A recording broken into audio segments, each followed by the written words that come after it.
very unlucky number of 13, which I actually don't know the history of that. The man next to me probably does, because I feel like he knows everything. I feel like you could ask him any questions and he would be clairvoyant and have it ready to go. No pressure at all. But yeah, we're back for episode 13, and I couldn't be any more excited for this episode with Chatting with Nuts because I'm accompanied by one of the most well-spoken, well-educated, informative people that I've had the pleasure with interacting with here on BookTube, and that is a Critical Dragon, AP. AP, how are you, my friend? I am doing very well, Jimmy. Thank you so much for inviting me on. This is actually really, really cool because I don't do live things. And so I'm sitting here going, don't mess up. Don't mess up. Well, we always mess up. Don't worry about that. and hang on a sec. Piling on the pressure here. It's like, oh yeah, he knows everything. You're like, no. I have very small knowledge about a very tiny field. Well, it's good because we're in that niche on YouTube, right? Where that comes in handy. So I know a lot of people were looking forward to this, and I have been all week. I try to think of anything that maybe could stump you, like question-wise, that I could ask you, and I couldn't come up with a single thing. I am absolutely positive that you're going to ask about a book, and I'll go, you know what? I haven't read that one. I haven't. Well, I'm sure that it'll probably go both ways, right? Because I have not finished Malazan yet, but I keep watching your videos and Ishkar's and obviously Phillips and Rhythm Mod. There's so many amazing Malazan booktubers, and I consider you to be one of those, and that's kind of what led me down the path to your channel. Because actually, Philip Chase, who is Dr. Philip Chase, I'm sorry, who is in the chat right now, and says fireballs are in the house. When Philip, my nemesis, your nemesis, that's what I'm saying. When he came on, it was very much a Malazan sales pitch, but it was also you need to watch AP's videos sales pitch. And I remember leaving that and watching your videos, and I was so impressed, and I'm so glad that you decided to make the leap and start making content. And it's been very illuminating for me reading Malazan, but also outside of that, a lot of the things you talk about, I don't see a lot of other people talking about, specifically in sci-fi and fantasy. And I really appreciate the content. What was it like? We were kind of talking beforehand, and you're saying, you're a very private person and such. What made you decide to come in front of the camera? Very, very simply, I was pressured into it by two different people, one of whom is Dr. Philip Chase. I believe this. I believe this. Because Philip had he had posted a video on the history of fantasy and important fantasy works, and he was tracing all this out. And Philip is an excellent scholar, and he has an interest in this field. And I watched that video, and ordinarily I keep my mouth shut. I don't comment on these things, but I looked at it and went, and I left him a comment going, you missed RPGs, which happens to be, what my PhD thesis was on. And I know how important they are and how often they get overlooked when we talk about the genre. And so I'd left him that comment, and I went, he also missed David Gemmell and the whole British movement and British tradition post-Tolkien, which is where essentially grimdark, the genre, comes from. Not the term is from 40k, which is more heavily influenced by 2000 AD, the comics. But David Gemmell was an early precursor to grimdark. And although everyone sort of locates it more in the Glenn Cook post-Vietnam War, post-Korean War transfer into fantasy, it's actually closer to David Gemmell and a lot of the darker fantasy that was being told in the British arena, which didn't necessarily translate across the ocean to the US market. And so I'd left these two comments, and it led to Philip and I having a bit of a conversation, and him saying, oh, well, I'm doing this reread of Malazan. Do you want to come on and talk about it? And I went, okay, sure, And we had a lot of fun chatting.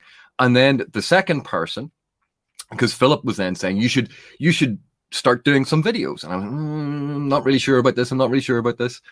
The second person was Stephen Erickson, who sent me an email. I think he went, AP, do some videos. That's terrific. So I mean, right there, I have about a million questions for you. And I love that you're talking about the origins of Grimdark and you're talking about Gemmel and things that do get overlooked. Absolutely. Like I always say, and I've only read a little bit of Legend. I actually haven't finished that book yet. Not a DNF or anything. I picked it up one day and never got back to it. Gemmel's one that I really want to read through all of his work. And he has been so instrumental whenever I talk about people like, Stephen Arion and John Gwen that have referenced him as a huge impact on what they do today in the modern fantasy genre. And I feel like Gemmel gets left out of a lot of conversations. But a question I need to know. So did you not know Philip before BookTube at all? No. That is amazing, because watching you two speak is like watching two lads, just sitting at, in the tavern going back and forth. And you guys have such a natural friendship. I would have sworn that you had met in the, academic circles or something like that. No, and this has been one of the great joys of finding out about BookTube, because my experience of YouTube before basically the end of last year was I used to watch a lot of computer game videos because I suck at playing computer games. I'm really terrible at them. I am awful and atrocious. So I actually quite enjoy watching people who are competent play the game, and I can sort of go, "Oh yeah, this is real." Oh, I wish I could do that. I would do that so much better. Yeah, but I'll just watch them because they're good. Yeah. And I used to put that on in the background. So that was my experience of YouTube. YouTube was gaming videos for me. I didn't know about BookTube. I honestly had no idea. This is an entire subculture that I was entirely unaware of.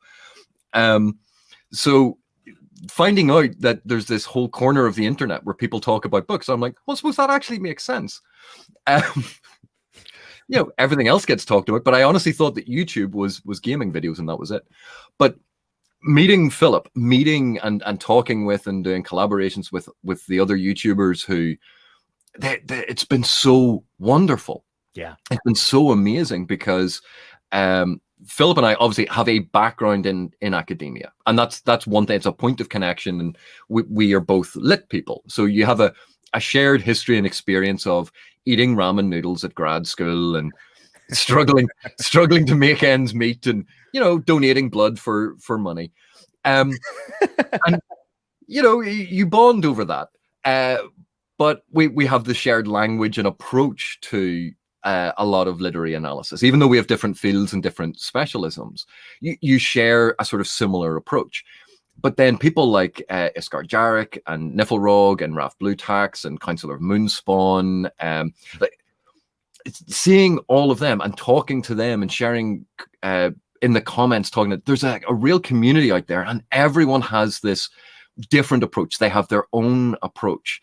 And anytime you get that, anytime you talk about a book that you like and you talk to someone else, you get their experience, and it's like reliving the story all over again, but seeing it through new eyes. And it is such a wonderful experience, and you build up this fantastic community, you make friends, and that has been the thing that I have taken away from all of this, becoming friends with people that I never would have met had it not been for the YouTube community. Yeah, I mean, I agree. This is my favorite thing I do. I started out yelling at a camera, while my cats were staring at me, and it was awkward, and I really enjoyed doing it.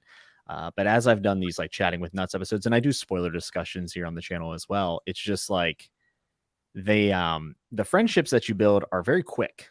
And they're very impactful. A lot like for me, how characters tend to be in Malazan. I get introduced to them very fast. I'm in the middle of a weird conversation I don't understand, and then they stick with me. And that's kind of how I would describe my friendships I've made through BookTube. And you're right, and it's our own little corner. And it turns out most people are pretty lovely. And in a world where I feel like there's a lot to be upset about, this is like one of the places I can go wherever I feel, true connections, where everything else is kind of drowned out, which is really great. But yeah, I think also the fact that we're drawn to the same mediums of entertainment and how important that is to us, I think that builds a very firm foundation. That's not a house built on sand or whatever, but it's very much concrete slabs. And whenever you can base a friendship off something that is so passionate, I think that those those relationships tend to last a lot longer and tend to have a lot more meaning, especially when you're going into the later portions of your life where connections are few and far between, to be honest with you. Like I don't do, we were talking before, the only socializing I do, because I work from home, obviously I talk to my wife and my cats all the time, but I go to jujitsu class, I go to the gym, and I talk a little bit there, but not very much. This is my social life. And these are the type of people that I would love to go talk to. And there's a whole lot less of a bar of commitment than going to a book club at like a Barnes and Noble cafe or something, right? It's quite amazing. And this is an interesting thing about when you go to grad school. So I obviously have a couple of degrees, but one of the things that was a nice flex. I like that. No, but it's because it's relevant to what I'm about to say. Okay. People usually go to university, they get their degree, and then they get a job, and they become grown-ups, they become an adult, and they carry on with the rest of their lives. I decided to try and extend my adolescence as long as was physically possible.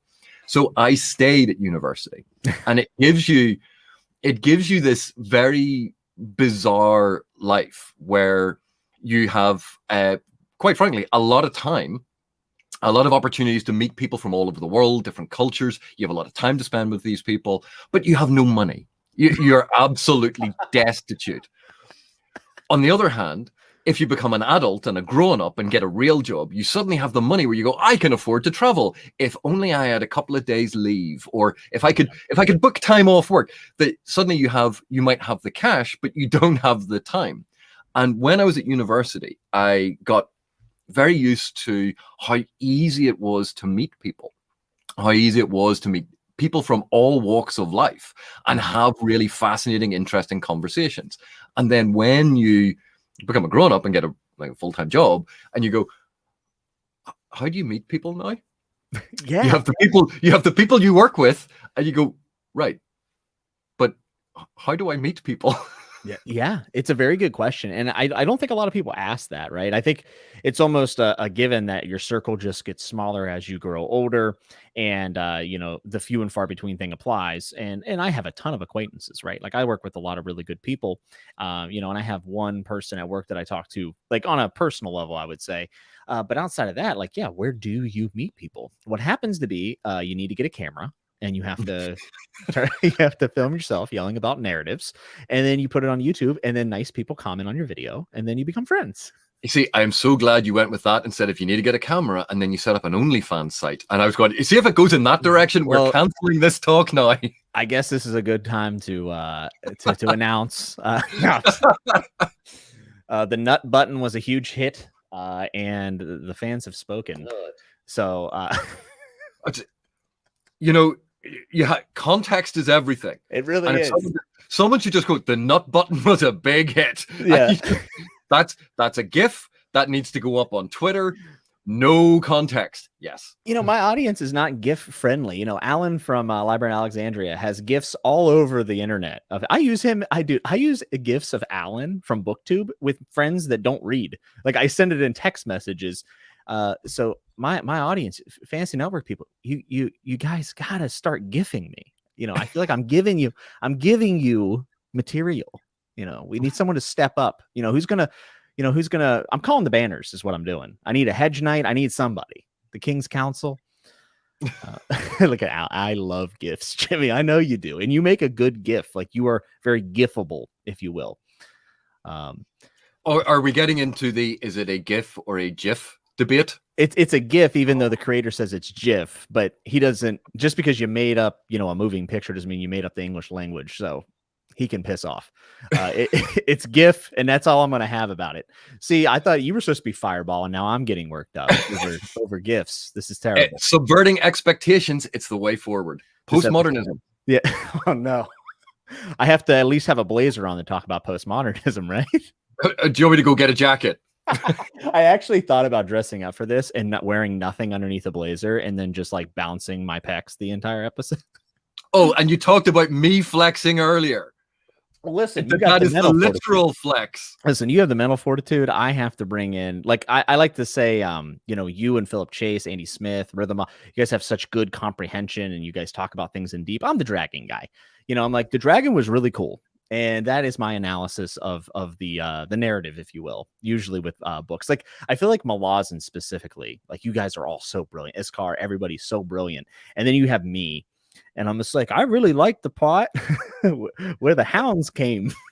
I know, but first of all, I can't speak for anyone else, but I know I suffer from imposter syndrome. Oh yeah, because think about it. I'm sitting here and I'm giving my thoughts to the internet and I'm going to talk about this thing.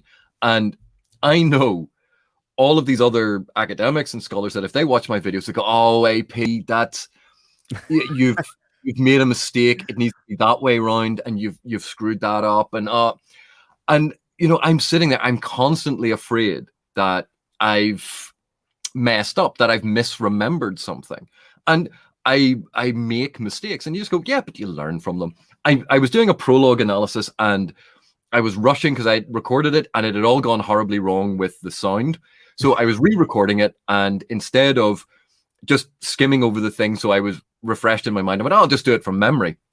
And I did this whole prologue analysis, and it made a massive mistake in the middle of it. But so I had the video up, and then I realized, oh no, I've made a mistake in that. But instead of taking the video down, I went, this is a learning experience. So I put up a new version of it, so the third version of it, and I put this one up to go, listen, I made a mistake in the last one. Let's correct that, move on. Yeah, it's a learning experience. Everyone makes mistakes. And I suffer from imposter syndrome because I know so many people who are far more brilliant than me, that are far more well educated than me, that are far more talented than me, and like who have lives and experiences that give them a level of insight that I will never have. And you go, yeah, so how am I qualified to talk about anything? Oh yeah, I mean, anytime I watch your videos, that's how I feel. But yeah, you're right. Everyone has their own experiences, and that connects with a different audience. And that's kind of the cool thing about doing crossovers and stuff and collaborations, is that two audiences get to kind of mix, and then you get more perspectives, which I think is almost always a good thing. Andy is sad I didn't include him with I did, actually. I even made fun of your blazer. You missed it. And Andy's postmodern video and Malazan, absolutely fantastic. And I think that was the first booktube video that I watched. Really? Yeah, I actually thought that was rather good as well. I remember not understanding totally all of it, but I thought that I had a better grip, at least than when I began. And it's one of the videos that got me really intrigued in Malazan. I think I even said that in my Gardens of the Moon review, maybe. And although, yeah, Andy's great. I have a bone to pick with Andy. Oh, let's go. Oh, so here's what's the internet expression? Spilling the tea, or something to a tea, right?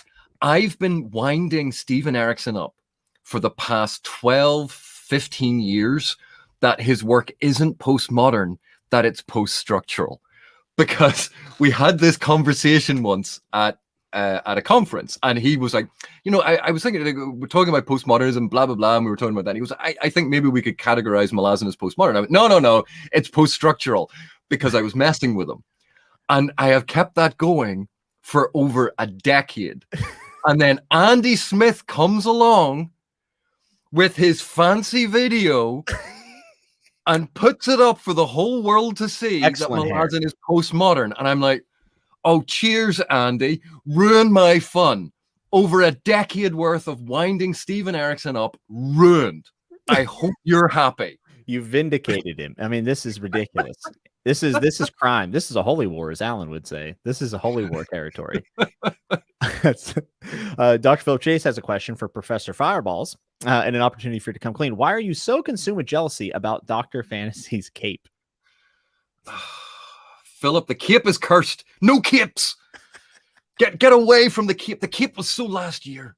Not all villains wear capes, my friend. I learned that.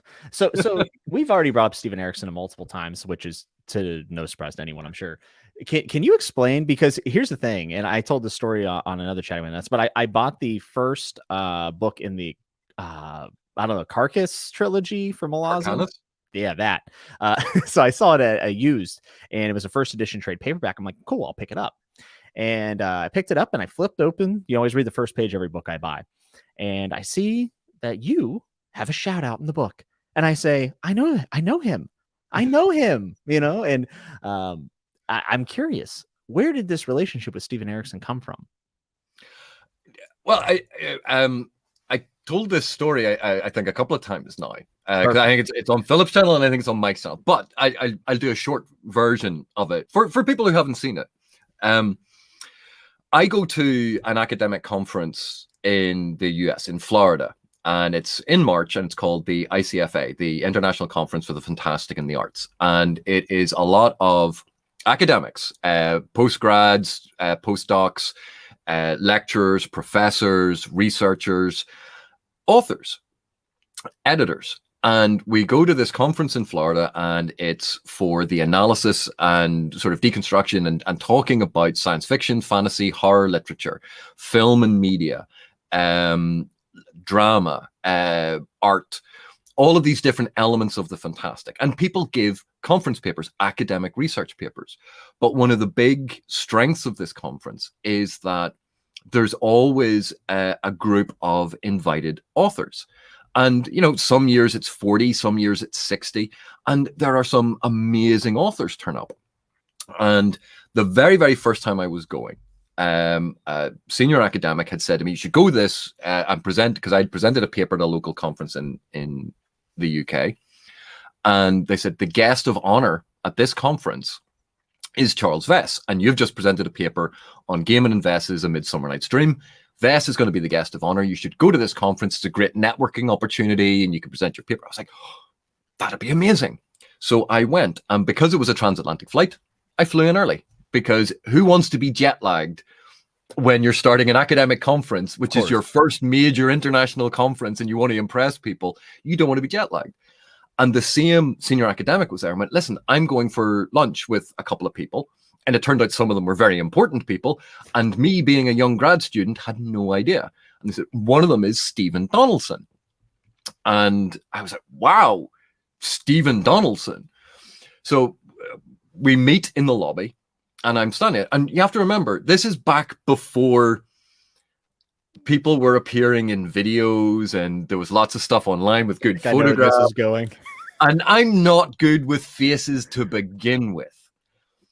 And people aren't wearing name badges yet because the conference hasn't started yet. And it's like, so this academic says, well, there's Steve and there's Steve and there's blah, blah, blah, and points to people as if I know them. And I'm like,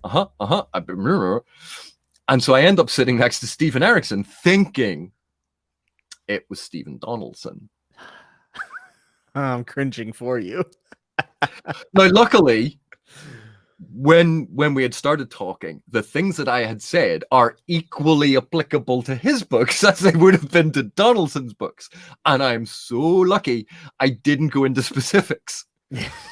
But because of that, Erikson and I kept bumping into each other during the conference, and we got chatting, and he came to see my paper, and we were talking between panels. We had lunch, and it was great chatting to him. Like, he is such a smart guy. He's a very funny guy.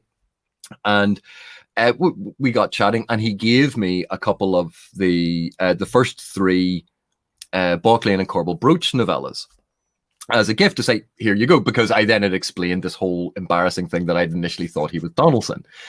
And then he went out of his way to actually introduce me to Donaldson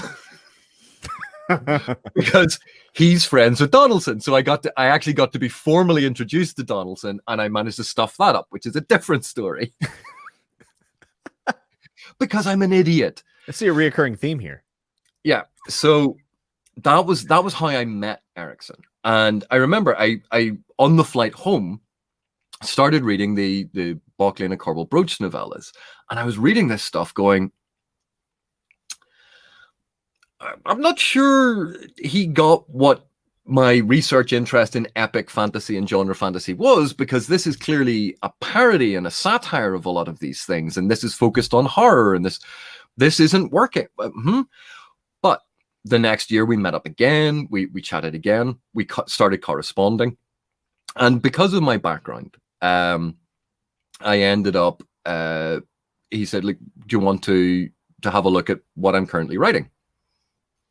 So I started advanced reading for him, and that led to doing some freelance editing for various different authors. I mean, it's my hobby, apart from booktube, my hobby is I'm a freelance editor in my spare time where I do developmental editing.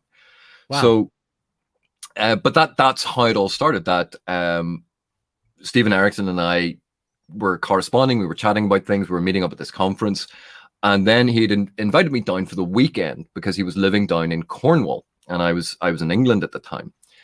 And I was like, oh yeah, that'd be really cool. Like, we'll hang out, we'll chat, we'll talk about books, we'll talk about computer games. You know, he likes certain computer games, and he's better at them than I am. And we went down, and I later then found out that his wife was going, this guy better be nice, because you invited one of those weirdos down to our house. We're going to be stuck here all weekend with him. What if he's weird? I mean, valid. It's a valid concern. And you go, yeah. Like, I can understand why she would feel that way.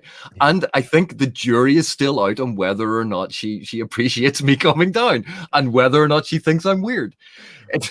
She sort of tolerates me now. I mean, you're always welcome here. So that's all that really matters. And being able to tolerate someone's a good thing. I mean, there's some people that you just can't. She's brilliant.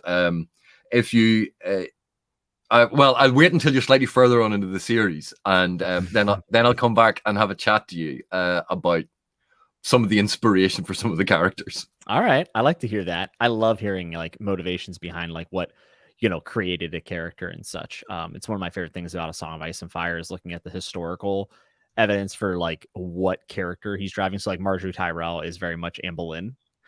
And I love those, and even if it's not a historical figure, just knowing motivations behind a character. For instance, John Gwynne wrote multiple characters about his sons, and I love that stuff. Andy, and this is a great question because you were talking about being an editor and saying how that is something that you do. Andy wants to know, as an editor, what is the most common mistake you see for first-time fantasy authors in their manuscripts, and how do we avoid and fix it? And I would actually also love to hear this because, one day I'd like to write something that people might enjoy reading. So, starting their story 3 chapters too early. Okay, I like that. I immediately think of Gardens of the Moon. That's well. Okay, the Gardens of the Moon is an extreme example of in media res. Yes. One of the most common, well, obviously this is just my opinion. And I'm not saying it's true in all cases, but certainly one of the things that I have seen happen quite a lot is in someone starting a manuscript, they start, and there's this whole, we're going to introduce the characters, and then we're going to have this setup, and then we're going to do this thing, because I think they've taken to heart Freytag's pyramid, which is one of the most common, easily accessible and widely discussed narrative frameworks, which is you have introduction and exposition at the beginning, you have the instigating event, you have the rising action, it leads to a climax, culmination, then you have the falling action, and then you have the denouement. And everyone gets taught this in Creative Writing 101. Yep. And the thing you have to remember is Freytag's pyramid was a 19th century German looking at basically Bildungsroman. So it's only one narrative framework. And they look at it and they go, right, so I'm going to write my exposition and set everything up.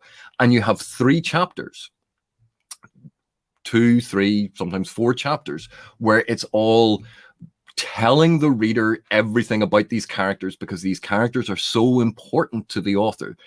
And they want to tell you everything up front. And you go, let me discover it as I am reading. Mm-hmm. Build it into the later sections. If you desperately need that scene at the beginning, think about maybe taking it out, starting at a much later point, and then dropping in a flashback, or finding a way to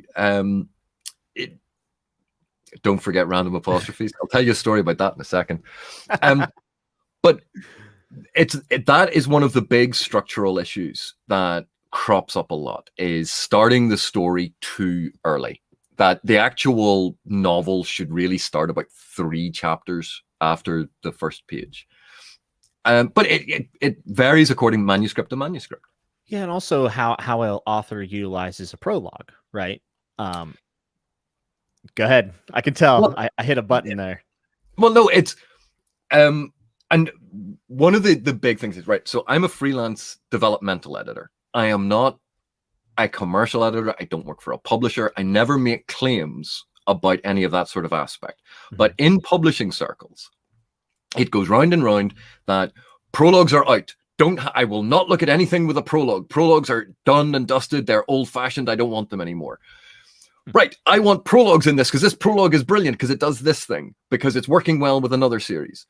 Oh, prologues are out. They're old-fashioned. And it goes round and round and round. So prologues, some editors will tell you, never have a prologue. And other editors will tell you, yes, the prologue's brilliant. What I typically do is look at the narrative to go, do you need the prologue in this narrative? Yeah, whether or not it's actually needed. That actually reminds me a lot of my, coming from pro wrestling. A lot of people will tell you, if you have a WWE tryout match, don't hit the ropes. They just want to see your technical skills. And then you'll talk to another person. Oh, no, do everything you possibly can to wow them. No, don't worry about that. Don't even, don't ever throw a punch. Only do grappling. Everyone has a different formula of what is going to be a hit, what's going to sell, what's going to work. And it sounds like that tends to be the same thing in publishing circles. But it's the same thing in everything. Everyone, yeah, it's like when Harry Potter hit, and everyone goes, "Oh, Harry Potter was an international success," and you go, "Not for the first 3 books, it wasn't." Really? Look at the publishing dates on when the first 3 Harry Potter books came out, and then look at when it became an international phenomenon. Yeah, it wasn't immediately this huge success. No one knows how to capture that lightning in a bottle. No one knows why any one particular thing is going to take off. Yes. And it's a bit like, okay, so A Song of Ice and Fire, George R. R. Martin series. Oh, it's fantastic. Absolutely brilliant. They make a Game of Thrones. Look at season 1. Yeah. We want to replicate that success with our TV show. Right. So what makes it good? Yeah, sex and violence. And they missed the point. I'm actually glad you brought this up because I get really turned up. By the way, RJ, thank you so much for the 450 spot. I appreciate it. He says, thanks, AP, for coming on, and thanks, Jimmy, for inviting AP on. Love from Northern Ireland. RJ is one of my patrons and one of my favorite people to talk books with. So RJ was very excited you were coming on today. He talked about it today in the Discord. A fellow Northern Irishman. Yeah. Can't go wrong, right? Right? RJ gets to see all the cool set. He saw a lot of the Game of Thrones set, actually, and bringing it back to George and talking about this. I agree with you. I think there was a large amount of books pushed out because they said, "Ooh, sex and violence, television shows, sex and violence," right? It is so disingenuous to say that that's all that series is about, or to say, "Oh, George just kills people." I've read a lot of series where a lot of main characters die since Song of Ice and Fire, and none of them have ever done it as well for me personally as a reader than George did. And there's right ways to do things, and there's a reason to do things. And he also had a purpose when he set out to write those books. Obviously, he is very much a gardener when he writes, and he develops as he goes, and he doesn't like to have it all figured out. But he did have a mission of making it a dangerous world where the stakes were actually high. And I think that if you look at that and you say, well, if that was your goal, George, hats off to you. You've done that. And I don't think other people have replicated it nearly as well since. And it's an interesting one because what works in George R. R. Martin's setting is not necessarily going to, even if you could replicate his technique perfectly, replicate everything perfectly, but you put it in a different fantasy setting, it's not necessarily going to work. And this is one of the points I return to a lot when I talk about narrative. We are so used to going, let's talk about, in order to make it understandable, we go, right, I'm going to talk about the characters. Yeah. And now I'm going to talk about the prose. Yes. And now I'm going to talk about the setting and world building. And we talk about it as if they are separate elements. And the big thing is, yes, they are separate elements, but the narrative that is created is greater than the sum of its parts. And all of these things should be in good literature inextricably linked. And if you ignore those linkages, if you ignore how they inform one another, you lose what makes them work in that sense. Bingo. You hit it 100%. And I was talking about this, and I can't remember who I was talking about this with. That's why I love Robin Hobb. Robin Hobb picked a perspective. She picked a narrative. She picked a magic system. And all of these things came together. Like people ask, like, why do you love Robin Hobb so much? And a lot of times I will say, I love the character relationships and the character development over 16 books. However, all of these things are, lifted up and enhanced by the decisions she made as an author. So I think just from her decision making when she set out with this story with Fitz, I don't think I've ever seen anyone do it quite like that and pick a perspective of a magic system that complements one another. And she gets to bend the rules of what first person perspective really means because of the magic system that she chose. And whenever you're picking the tools that you're going to put the house together with, she picked the right tools. And that is so undervalued when we talk about stories and we talk about narrative. And, Hobb, which you could probably see somewhere up there. There may be one or two Robin Hobb books up there. I am a huge fan of Robin Hobb's Realm of the Elderlings. I think she is an absolutely stunning author, and she's getting the Fantasy Master Award. Yeah, Lifetime Achievement or something like that. Yeah, absolutely justified. I only met her very briefly, just the once, and she was so nice. Really, really so nice. Envious of you. That's awesome. But what Hobb did with that first person perspective, and then that element that you're talking about of the messing with things with that, it gives her an out for certain things that she can do within the series. Yes. And when you think of what Stephen Erickson did in setting up the frame narrative for the Malazan Book of the Fallen, he did much the same thing. He adds in this element that allows him to it's a way of creating an out. Yeah. But it's been built in from the very, very beginning. And I know some people get very frustrated with aspects of the Malazan Book of the Fallen because they go, or you're just going to say it's postmodern, you're just going to say it's subversion, or you're just going to say, it's unreliable narration. You go, there's a reason why all of those things were present from the very beginning, because it allows for it. And if you don't enjoy it, that is absolutely fine. Yes. But it's not an excuse. It is deliberate and intentional and was there from the very beginning. And also, it's handy to cover a multitude of sins and just sweep them under the carpet. And I think it's Francis, I see your question. You asked it a while ago. I'm going to put it up on the screen, but I really wanted to ask this question first. And AP, we talk about show and not tell. Okay. And Erickson is doing extreme opposite of the end of the story, where he's only showing and not telling you anything with Gardens of the Moon. I am starting now, as I read more and more, to really appreciate that from a various amount of authors. I just finished R. Scott Baker's book, The Darkness That Comes Before. He did a lot of that as well. I think Dune does that very well. Do you think, I actually have multiple ways this could go, but the question I really want to ask you is the fact, like, when it comes to planning out your story, right? So Stephen King and George R. R. Martin are both gardeners. They kind of write the story as they go. When you don't know where the story is going, do you feel like the telling over the showing that you see some of the times? And I actually think George does a very good job of showing as well, but he does do some telling in A Song of Ice and Fire. Do you feel like that's because they're telling themselves? Well, firstly, I would never speak to authors' intentions and how they do things, because I don't know George R. R. Martin, I don't know Stephen King, and I have never spoken to them about it. Also, there's an issue. All authors use elements of show don't tell and tell don't show. Like it's not that they go, this is my style and I will adhere to it 100%. It's not one or the other. There is always movement, and Erickson moves towards a lot of show don't tell. That doesn't mean he doesn't have telling elements in the narrative. Yeah, that's what a lot of the exposition is. Yeah. But it's also authors who go for that very transparent telling narrative. It has a strength as well, which is it is a much lower bar of accessibility. It requires a lower bar of experience, of literary knowledge. It reaches a younger audience and therefore a much broader audience. It tends to work better as an audiobook, because that's naturally a story form. We tell each other stories. Whereas show don't tell is a much more crafted literary device. And I would actually say that Erickson doesn't. He is not extreme in Show Don't Tell. Fair enough. Because if you look at a lot of mainstream literary fiction, that's where you see extreme versions of this.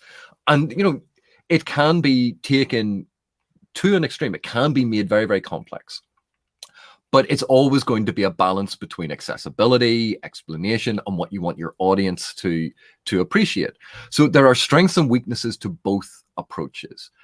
And they suit different styles of narrative, and they suit different audiences, and they suit what the author is doing. Yeah. So someone like George R. R. Martin, he could write a brilliant show don't tell piece, but that's not really the style that he's developed for A Song of Ice and Fire, which is a very televisual style. Like a lot of his chapters work almost as complete TV episodes. They do.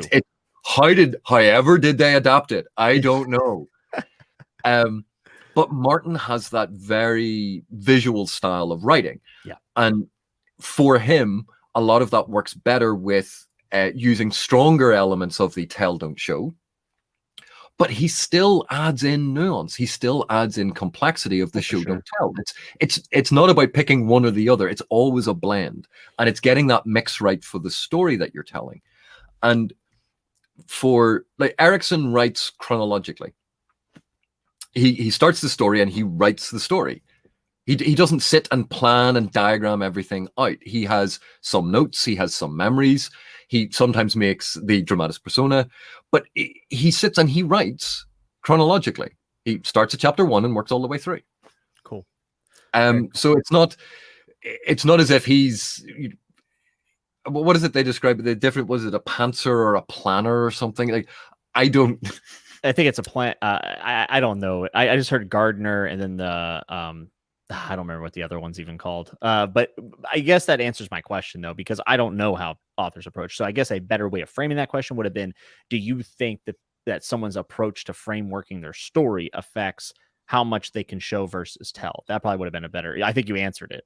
And in fact, but it depends on the style of narrative you're going for. It depends on the tone that you're going for. It depends on the audience that you want. Absolutely. Like, if you're aiming for a very broad commercial audience, and this is like Brandon Sanderson is very, very clear about trying to capture a big audience, communicate his story to as many people as possible.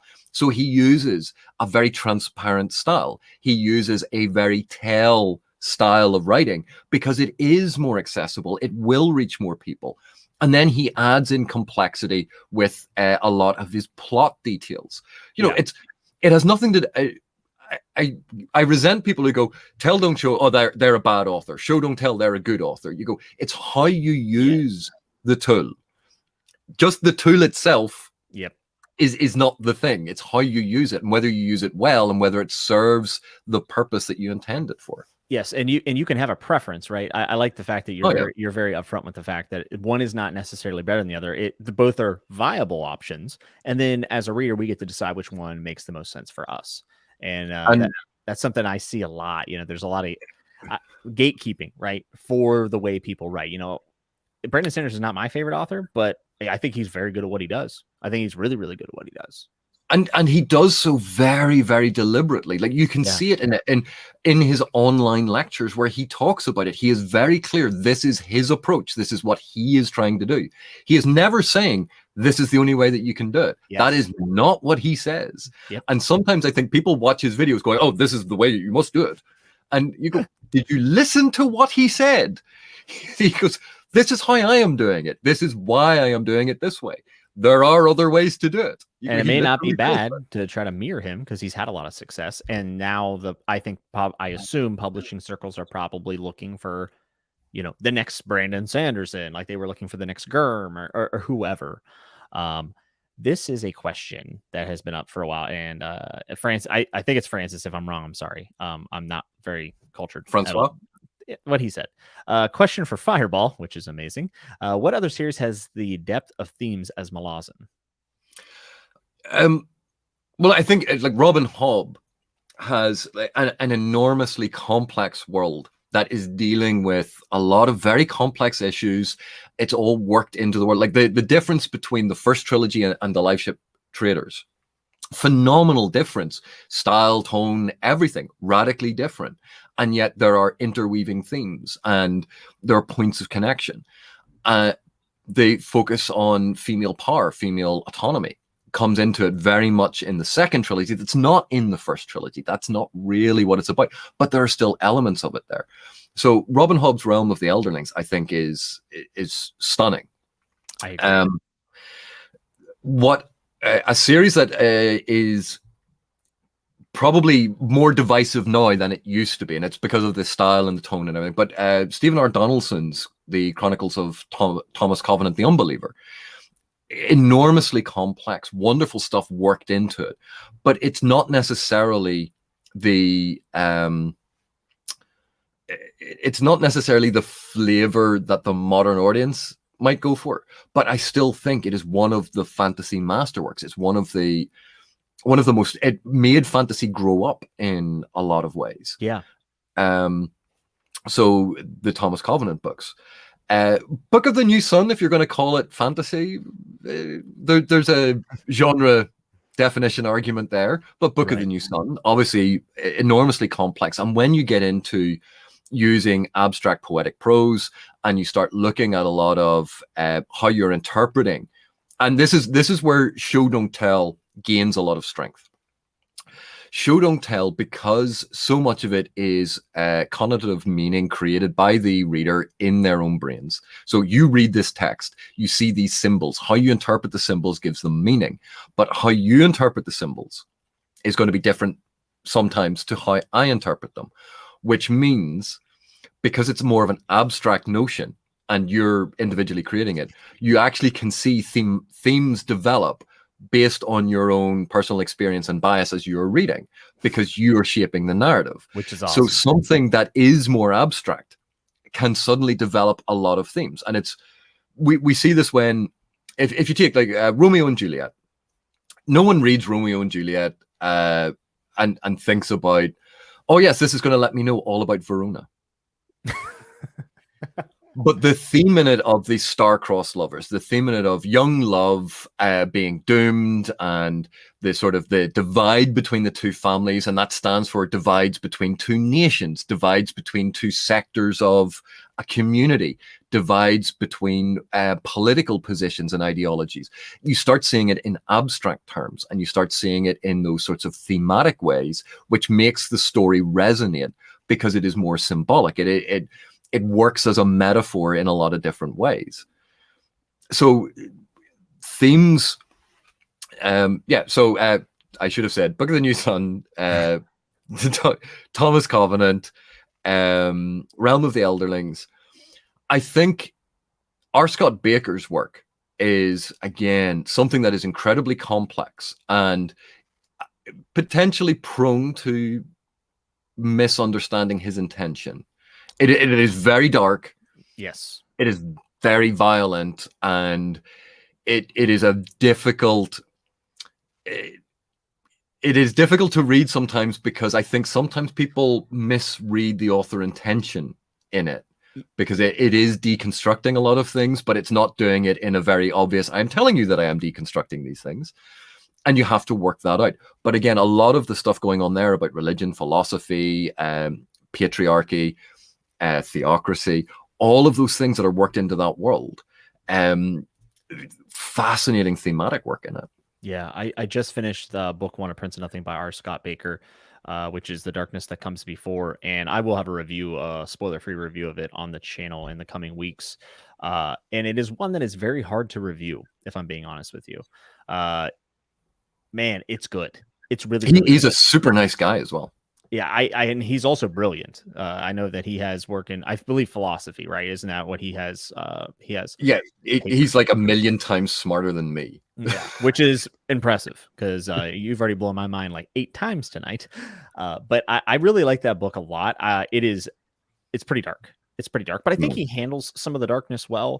That doesn't necessarily mean it's going to be for everyone, but I was very impressed with the themes in it. I was very impressed with the world that he built, and I was really blown away by his writing. I thought his writing was beautiful. Oh, I'm excited to talk about that book. Fantastically crafted. You know, people go on about Patrick Rothfuss's prose Mhm. or George R. R. Martin's prose. R. Scott Baker writes phenomenally. Like Yeah. it's brilliant. Okay.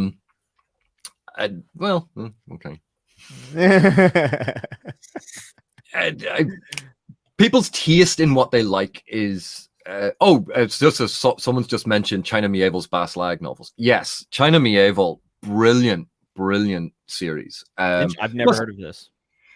Plus his other work that has nothing to do with the Bas Lag. But again, China Miéville is one of those guys who absolutely fantastic, brilliant, genius level intellect, and is also incredibly talented. And he's good looking, and he's in great shape, and he's incredibly nice. Are we talking about me or? So you just have to hate him because no one should be that talented and nice and wonderful. It's just not fair. You don't have to hit me. I mean, I'm a nice guy. Rhythma, thank you so much for the 10th spot. She says, Stan, Jimmy, and AP Canavan. She said earlier, she said two kings. Rhythma just passed 3,000 subscribers on YouTube, and I want to thank congratulations. I want to thank my audience because after we did our Chatting with Nuts 2 weeks ago, there was definitely she said she saw like an influx of people come in. So I really appreciate you guys supporting people that I find a lot of quality in and a lot of appreciation for. And I think Rhythma is one of the best to do it. I think she brings like a totally different take on a lot of books that a lot of people love and a lot of people have talked about. And I really appreciate what she's doing over there. Rid, thank you so much. I really appreciate that.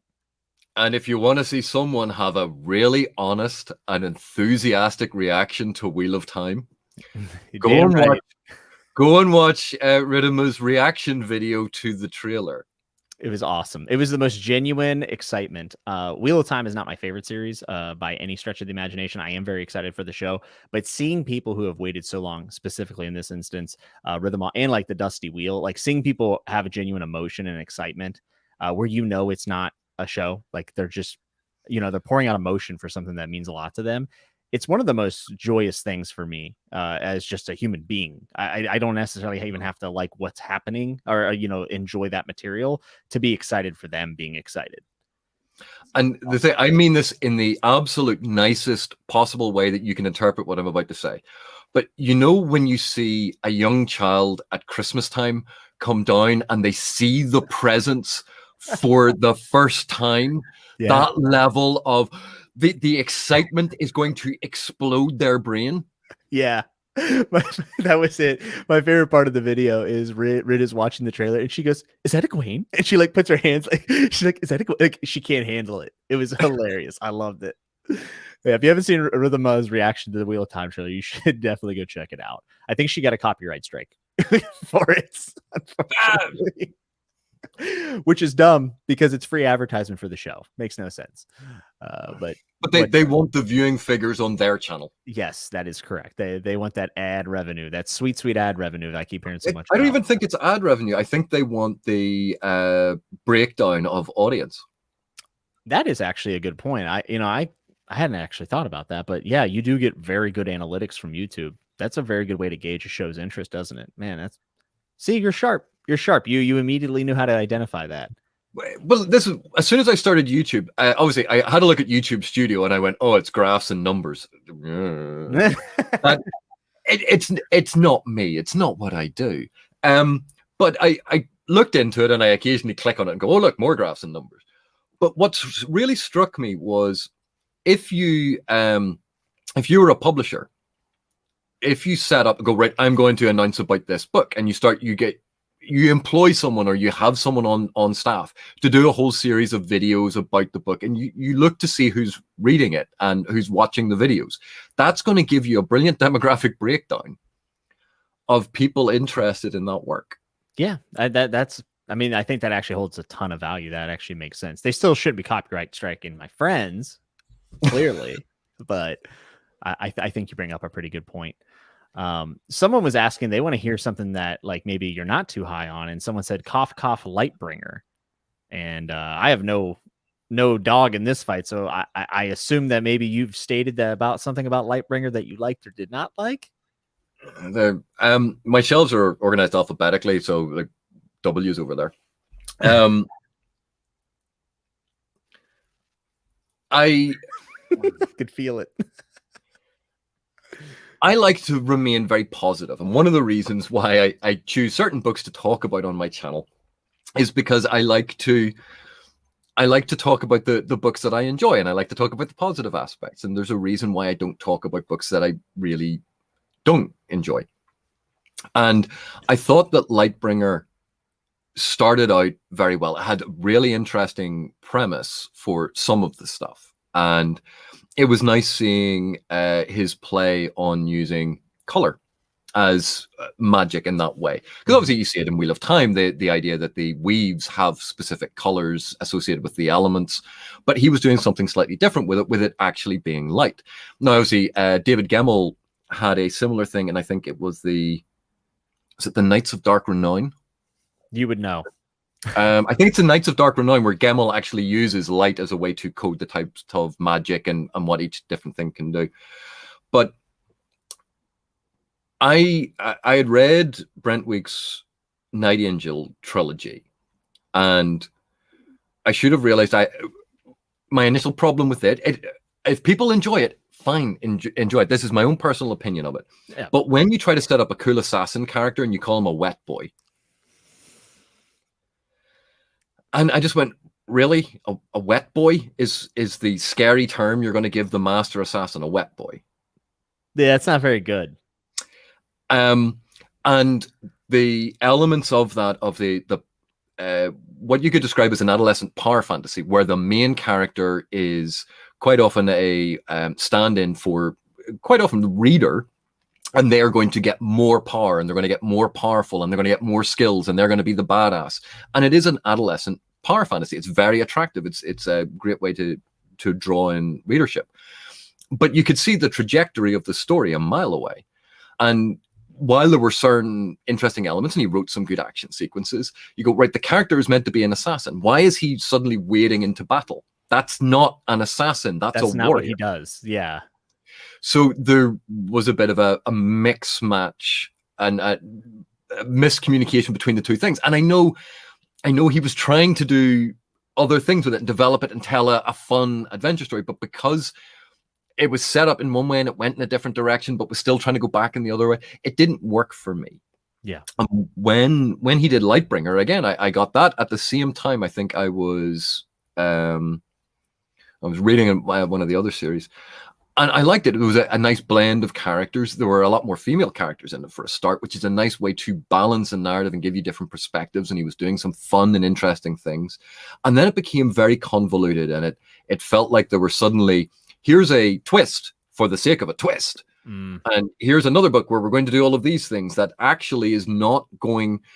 If you look at the state of affairs at the beginning and the state of affairs at the end, it's an entire digression that nothing has changed. It's an entire digression for a book that doesn't affect the state of the world, that doesn't have a lot of significant impacts on the majority of the characters.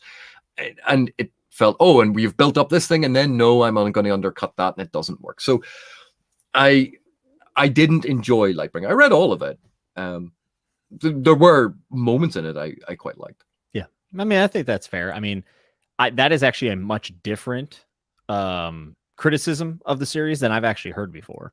I've just heard people say that there's a lot of retconning, Deus Machina, all this stuff that, he went back on. And I think that's the criticism I always hear. I always hear books 4 and 5 are abysmal, yada, yada, yada. But it sounds like you had a lot more in-depth criticism. Well, people, right? Why? Answer me this, Jimmy. You'll know. Why is a Deus Ex Machina bad? I don't think it has to be. But everyone's, oh, there's a Deus Ex Machina. It's bad. Why is it bad? I mean, I'm not one of those people. I'm not. I'm just not. I haven't read it, so I don't know. But I've heard people use that criticism for things that I've enjoyed, and I'm just like, so what? It was done well, so who cares? So I mean, where does the term come from? The ancient Greeks, because it was part and parcel of quite often the comedies, the ancient Greek. I thought it was a video game, but fair enough. So that's where it comes from, the ancient Greek comedies. And obviously the ancient Greeks knew nothing about drama or plays or storytelling. I mean, you don't have to like it, right? It's like love triangles. And that's the thing. If you don't like it, that's fine. But to say, oh, this had a Deus Ex Machina and that is bad. Again, it comes.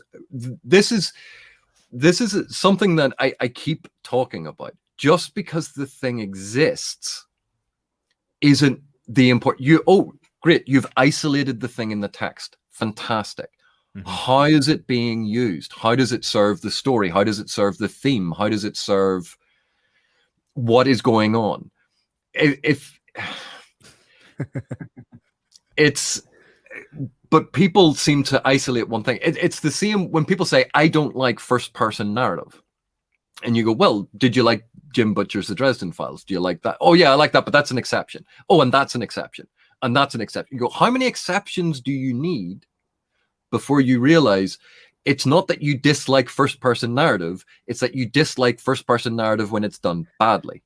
Dude, Robin Hobb completely changed my perspective on first-person perspective, because I was not a fan at the get-go. I was like very, very apprehensive that it was first-person. And then I just came to the conclusion, dude, I just hadn't read a lot of first-person. And it turns out that I really love first-person. In fact, some of the stuff that I've written, I'm like, maybe I should be switching this to a first person perspective. So I think that you bring up a very good point about how it's executed, when it's used, and you know, where it ends up.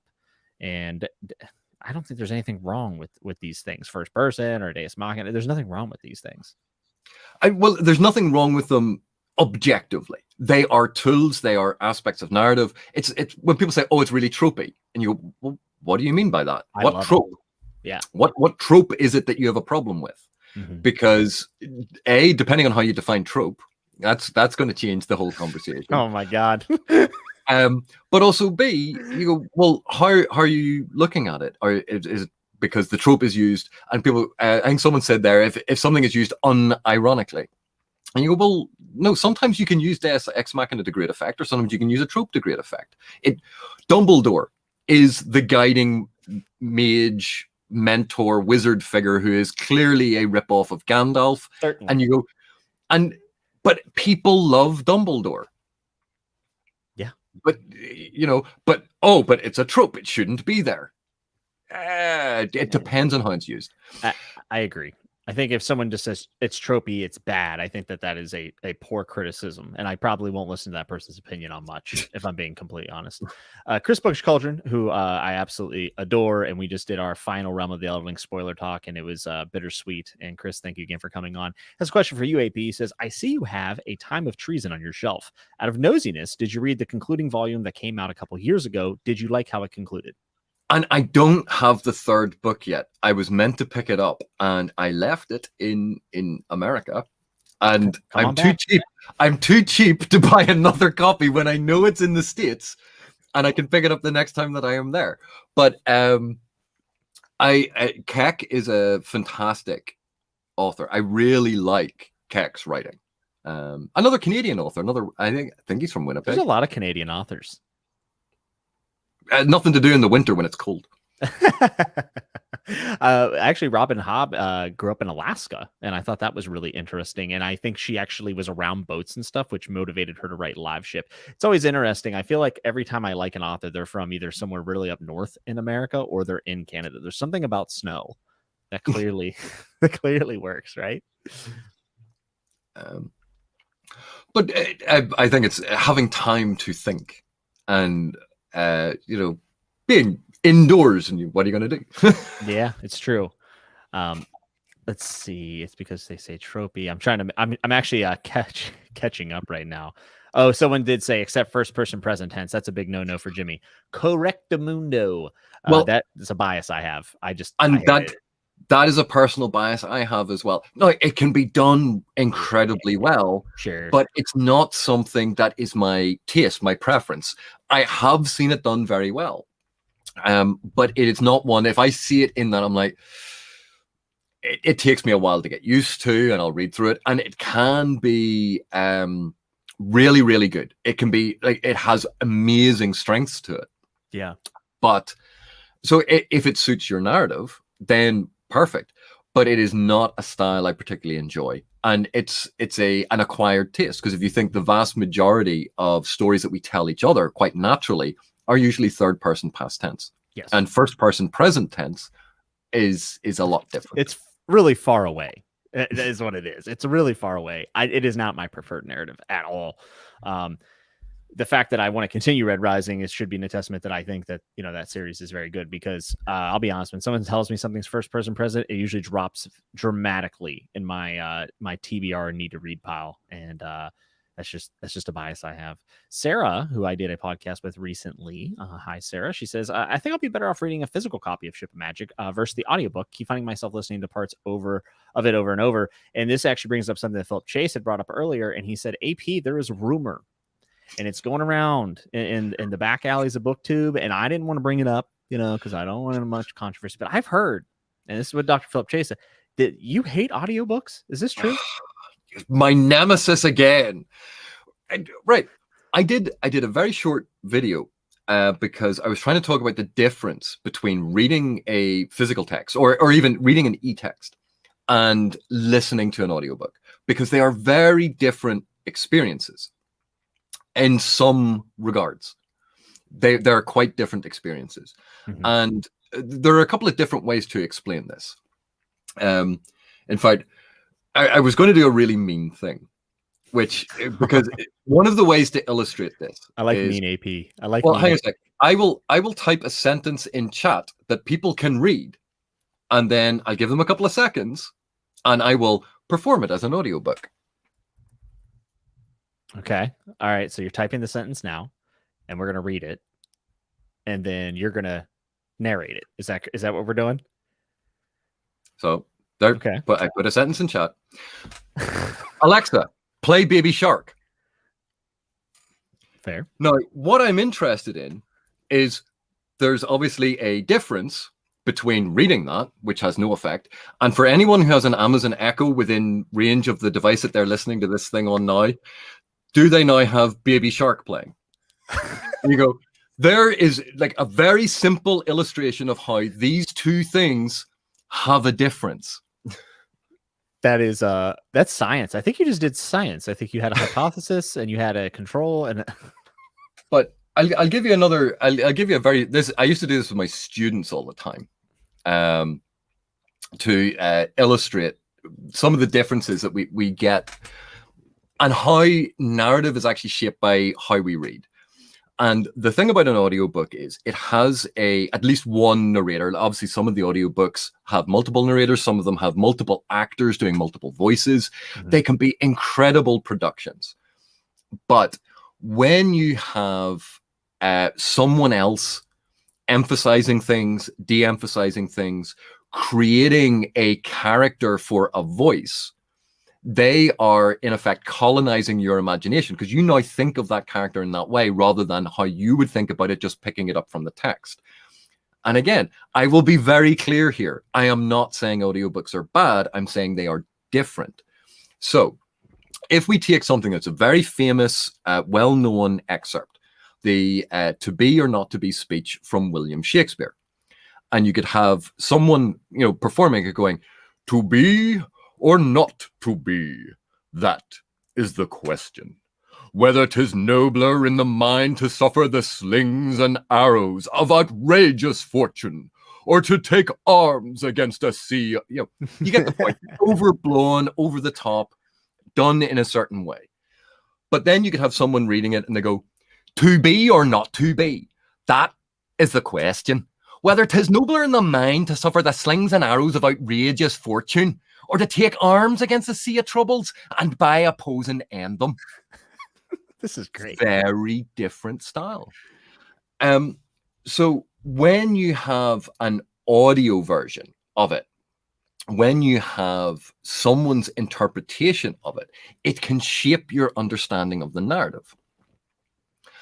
So that's why audiobooks get filtered. A lot of the techniques that audiobooks use are based on radio plays. And radio plays are based on drama.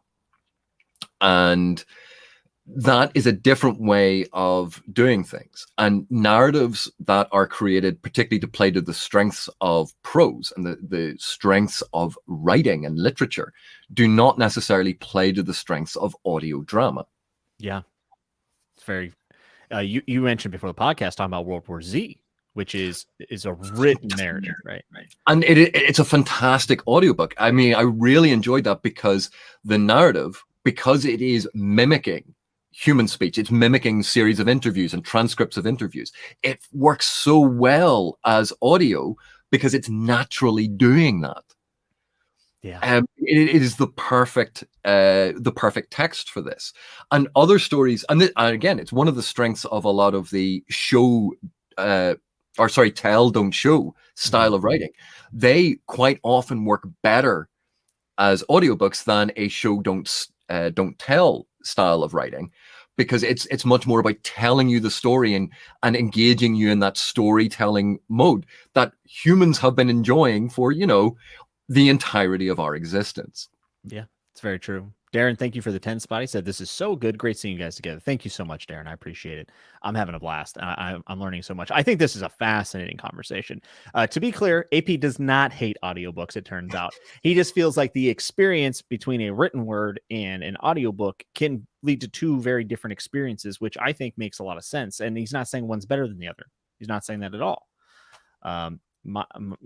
Kelsey says no audiobooks with cross hands. Says absolutely. But one of the reasons this came up is sometimes when I don't do reviews on my channel. I don't review books anymore. But a lot of people review books. You're retired? I used to review books all the time, and this is a hobby now. I don't want to be sitting writing review. It puts a lot of pressure on. It does. But it does. When people are reviewing books, I think it is important in a review to distinguish between whether or not you reviewed the audiobook or the text. And it's not because an audiobook is lesser, but because if you're doing a review and you're trying to tell people about the narrative and about the book, because they are different, I actually think it's important to point out that you listen to the audiobook, because the style of narration kind of affected how you listen to it. If you listen to it at 2 times speed, because you like to listen to it while you're working out and you're lifting weights and you're being all Jimmy. Yeah. Show off. I actually have a gnarly bruise. Look at this. Oh, did Jimmy get a boo-boo? I had someone step on my arm during jiu-jitsu, and I was listening to an audiobook halfway through. I had to pop. No, I'm just kidding. Oh, my heart bleeds. Yeah. So wait, the speed thing is a very good point. Continue on about that. And one of the reasons, if you skim a book, like physically skim read, you're picking up bits and pieces and you get the general gist of it. If you're speed reading and you've really trained at it, you can pick up a lot more speed reading. But again, a lot of literature functions on a balance between what is in the text and actually what you're thinking about and considering in your head. And some books are actually designed that you read a section and you pause and you think about and you ruminate and you consider. And then you read the next section, or you read a whole bunch and then you sit and you think about it.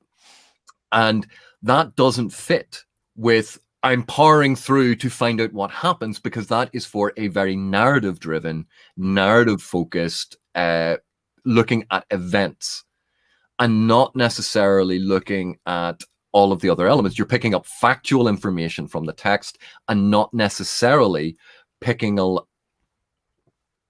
I've just seen the comment come up. I'm so sorry. Oh, that's like the third person. You've made some enemies tonight. You have Baby Shark playing in many a household. Someone said their kid wouldn't let them shut it off. So you've really thrown a wrench into the plans, AP. This whole episode now has just gone to shit. I'm sorry. I'm gonna throw a wrench at your points you're making here. I want to see what you think, because this is something I've actually done with Malazan. How do you feel then about listening to an audio while reading? I can't do it. That is a skill I do not have. If I read, I can't hear anything. Interesting. I find myself reading a little bit ahead of the narration, and then and this is something that actually I really like in Malazan. There's some stuff I can't pronounce, and I will. Neither can the narrators. Yeah, well, you're right. They actually mispronounce it, because it's not Malazan. Apparently, it's Malazan. Is that correct, or am I in the ballpark? Right. Uh, to be perfectly honest, I have been friends with Ericsson and Esselmont for quite some time, and they will still routinely, even though But, you know, we have discussed this stuff time and time again, and they have got AP. How many times do we have to tell you it is pronounced Leviosa? And to be perfectly honest, I just forget, because when I am reading it's my world that I've created in my head. Them be damned, and I will default back to my understanding and how it makes sense in my head, because that's how I remember it. Uh, but it's a weird one. When I'm focused on reading, people can actually be talking to me and I will not hear them. I like physically will not hear them. So and I don't know whether that's just because of a weirdness in my brain or it's something I came to over time. I don't know. But when I read, I can't hear things. And people have actually, tapped me on the shoulder and I have jumped because I didn't know they were there. But one of the issues I would have about reading and listening to an audiobook at the same time is the speed at which I read normally would be slightly faster than your typical speaking pace. And if you speed up narration, I don't know why I would like to listen to a book narrated by Alvin and the Chipmunks. I mean, there was that like period of hip hop where everything was Alvin and the Chipmunks. So I feel like it will come eventually. Like we will see Gardens of the Moon by Alvin and the Chipmunks. It's going to happen.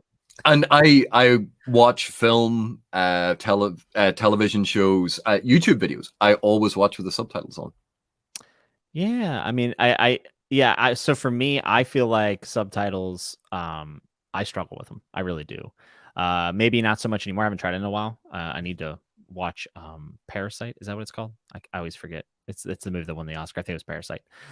There are some subtitle movies that I've watched in the past though, and I always felt like I came away with a little bit less of an experience, unfortunately. But I wonder now that I'm such an avid reader if I would do better with subtitles.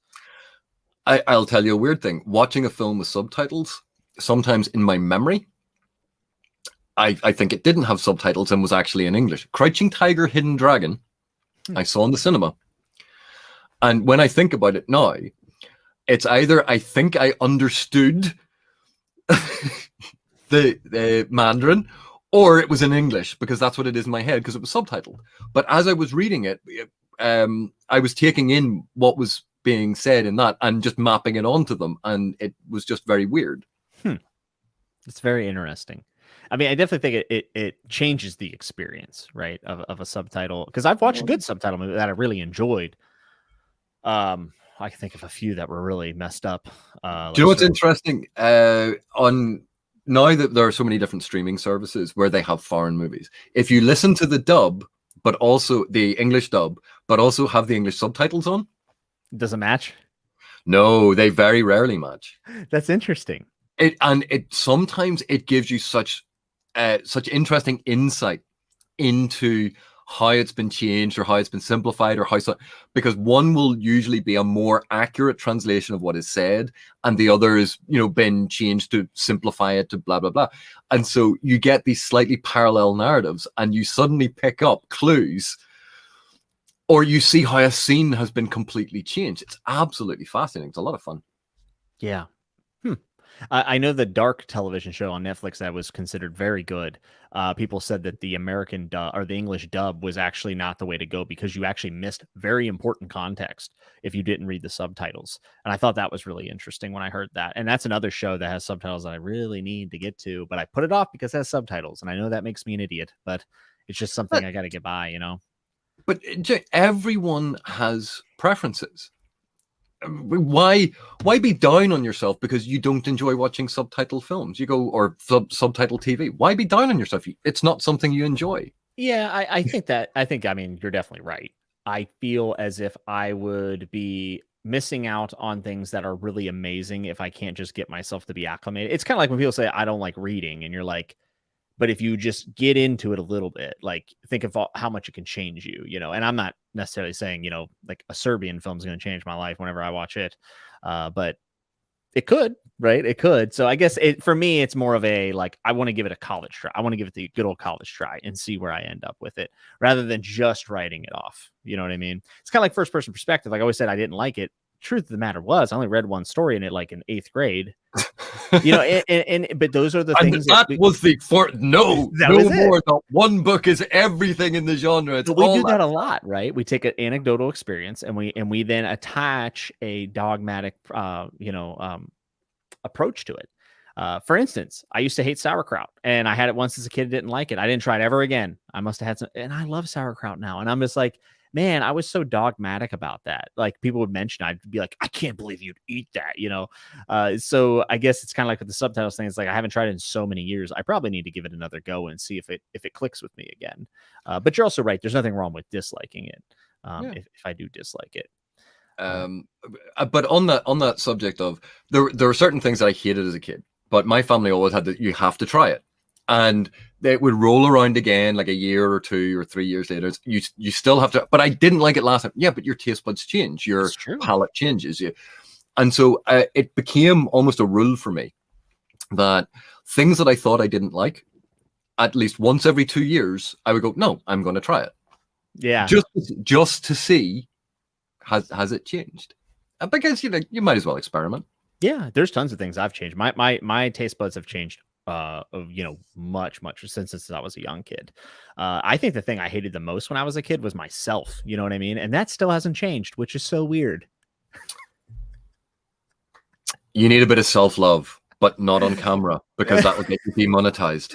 That's what the OnlyFans is for. Go ahead and go sign up today. You get 2 months for free if you say, no, I'm kidding. Unless if that's something you guys are into. And then the merch store will have the nut butter. Yes, and I'm gonna do my first shoot will be trilogies to build your triceps, and it'll just be me taking Green Angel Tower and just doing presses over my.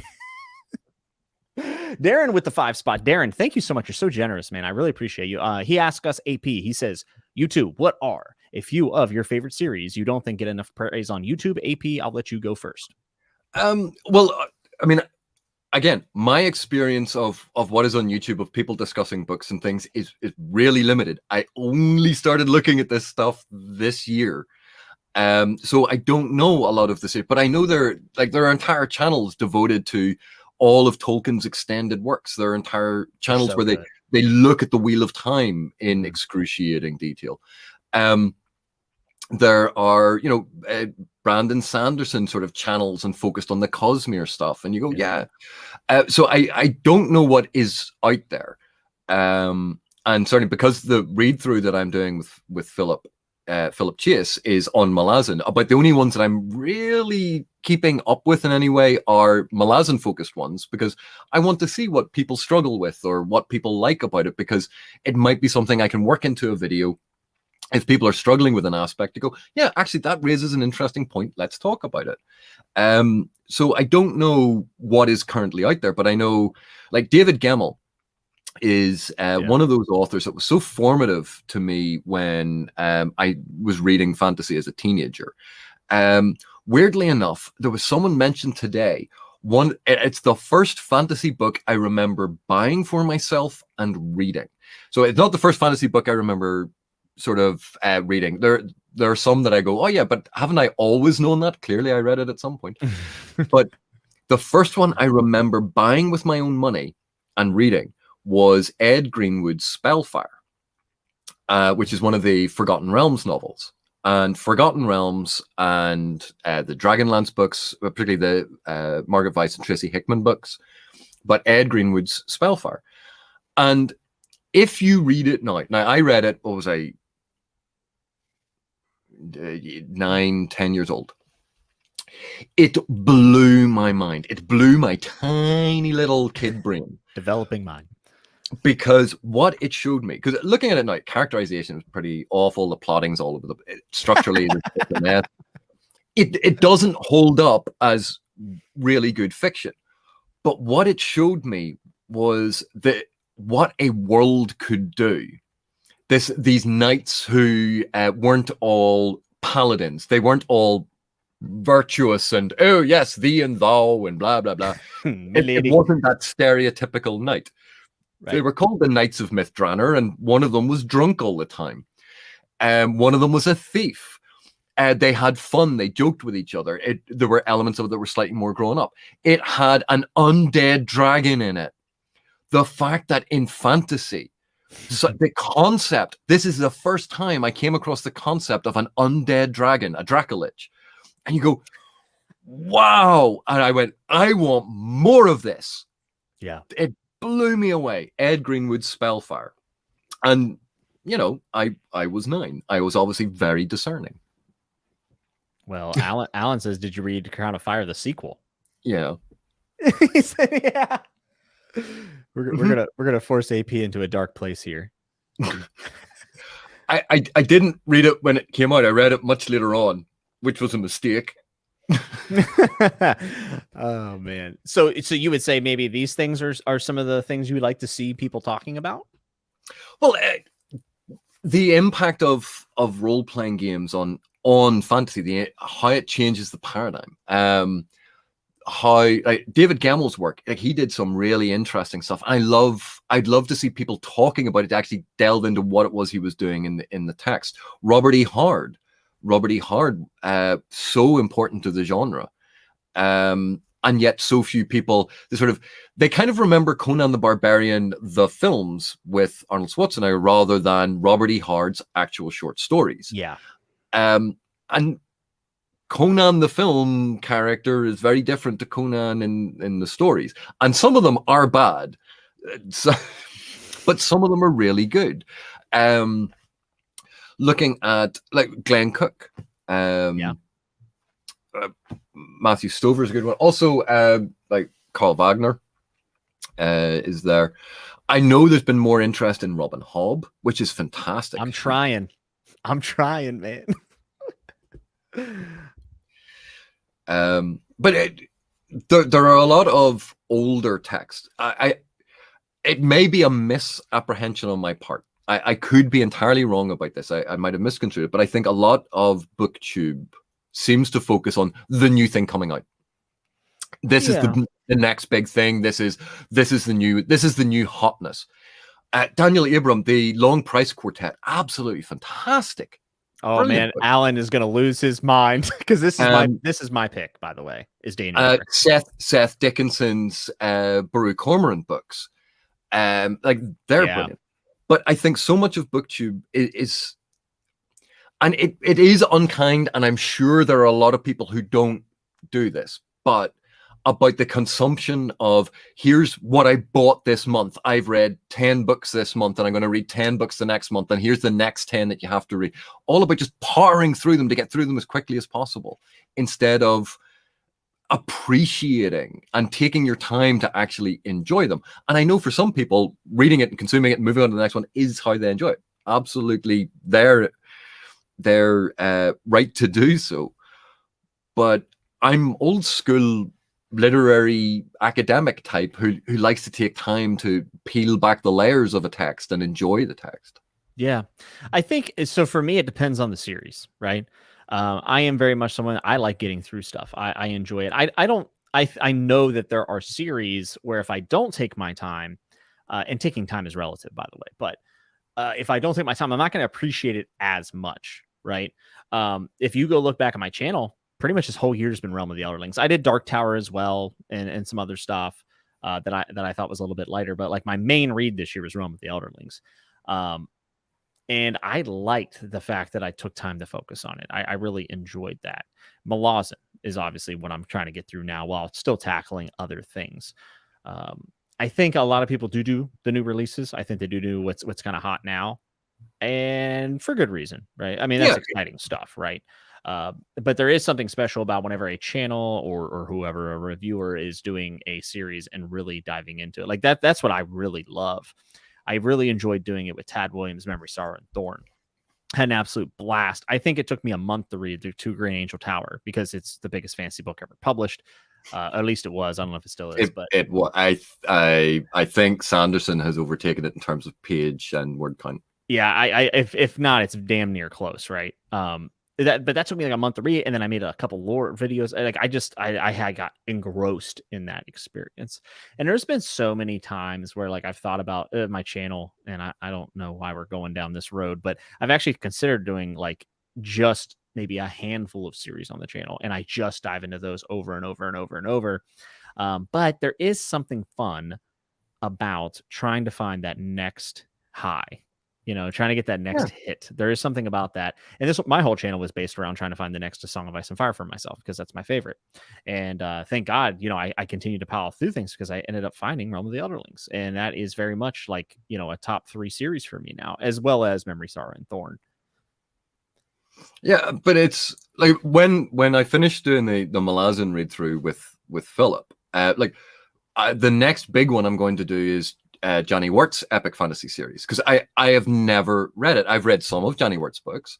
I like her as an author, so I went. She has this big epic fantasy series. I suppose I could do an unboxing video. Yes, do it. I bought the books. What do you film then? But that's the next one that I want to go through, doing basically one book a month. Like, this is a hobby for me, so I want to do one book a month for that. But I can also work in another book to do some videos on that month as well. I can generally juggle 2 large epic fantasy novels at the same time to do videos on while I'm doing other things. So I want to do Johnny Wirtz as my is it Shadow and Light and Shadow, the War of Light and Shadow? It's so funny you're talking about this, because me and Chris off the air, after we did Realm of the Elderlings talk this week, we both said, like, he brought it up. Johnny Wirtz is someone that like we both need to read, and he was talking about starting with that series. And how many books is that? It's big, right? It's 13, 14 books. Yeah, it's big, but I have heard that some of those books are among people's favorites, and that I heard someone put it in chat, and I've heard this before. Her prose is like damn near perfect. At least if it tickles your fancy. And yeah, so that's my next big project that I will work other things in, because I think it'd be fun for Philip and I to talk. Say, let's do the first 3 Robin Hobb books, so we could do that for a few weeks while I'm doing the War of Light and Shadow, and then after that do the Book of the New Sun, and then after that do Joe Abercrombie. Like, I could work those in as additional things, but the next big thing is going to be another big long series that I just want to take my time and enjoy. And the harsh truth of it is, when you look at a long series, and it's very straightforward and common sense, the closer you get to the end of the series, the fewer people you have watching the things, because people drop out of series. But my channel isn't monetized. I'm not doing it because I want to become a booktube influencer, and I'm doing this because I love literature. I'm doing this because I like talking about literature. I'm doing this because I like sharing what I experience in literature with other people and having conversations about it. I'm not pursuing a career as a YouTuber. That's not really one of my career goals. I'm doing this because I love it, and it may not get millions of views. Okay, but that's not going to stop me doing it. Yeah, I mean, that's kind of like with my Realm of the Elderling stuff. I wrapped it up, and obviously each live stream, the spoiler discussions or the reviews, they get less and less, and I'm totally okay with that, because by the end, man, when I wrapped up Realm of the Elderlings this past week, I mean, it was like a pretty emotional stream, because there are about 20 to 25 people that showed up to every single stream. Like, the other streams were bigger, but by the end, we're down to like 20, 25 people, right? And I'm seeing some of them here in chat tonight. And it's like, there's a group of people who have shown up since February when I started these discussions. And I know how they feel about books. Like, I even have like names for some of the people. There's a Rainwild apologist that I have named Amanda, and she's one of my patrons. She's great. But like, I know that she loves Rainwild Chronicles, which is silly, but we still love her for it. You got it back there? No, but I have them up there. I'm trying to remember. I couldn't remember the name of this short story that Hobb did. It's called Homecoming. It's actually in this collection. I've heard it's really good. Fantastic. Well, if top, I'm probably gonna think it's fantastic.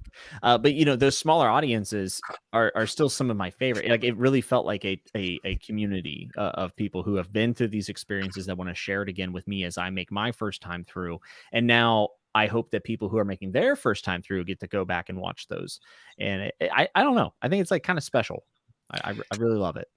Yeah, and that the great thing about the internet, the great thing about YouTube, there's room for all of these different approaches. There's room for everyone to do and view the things that they like viewing and doing.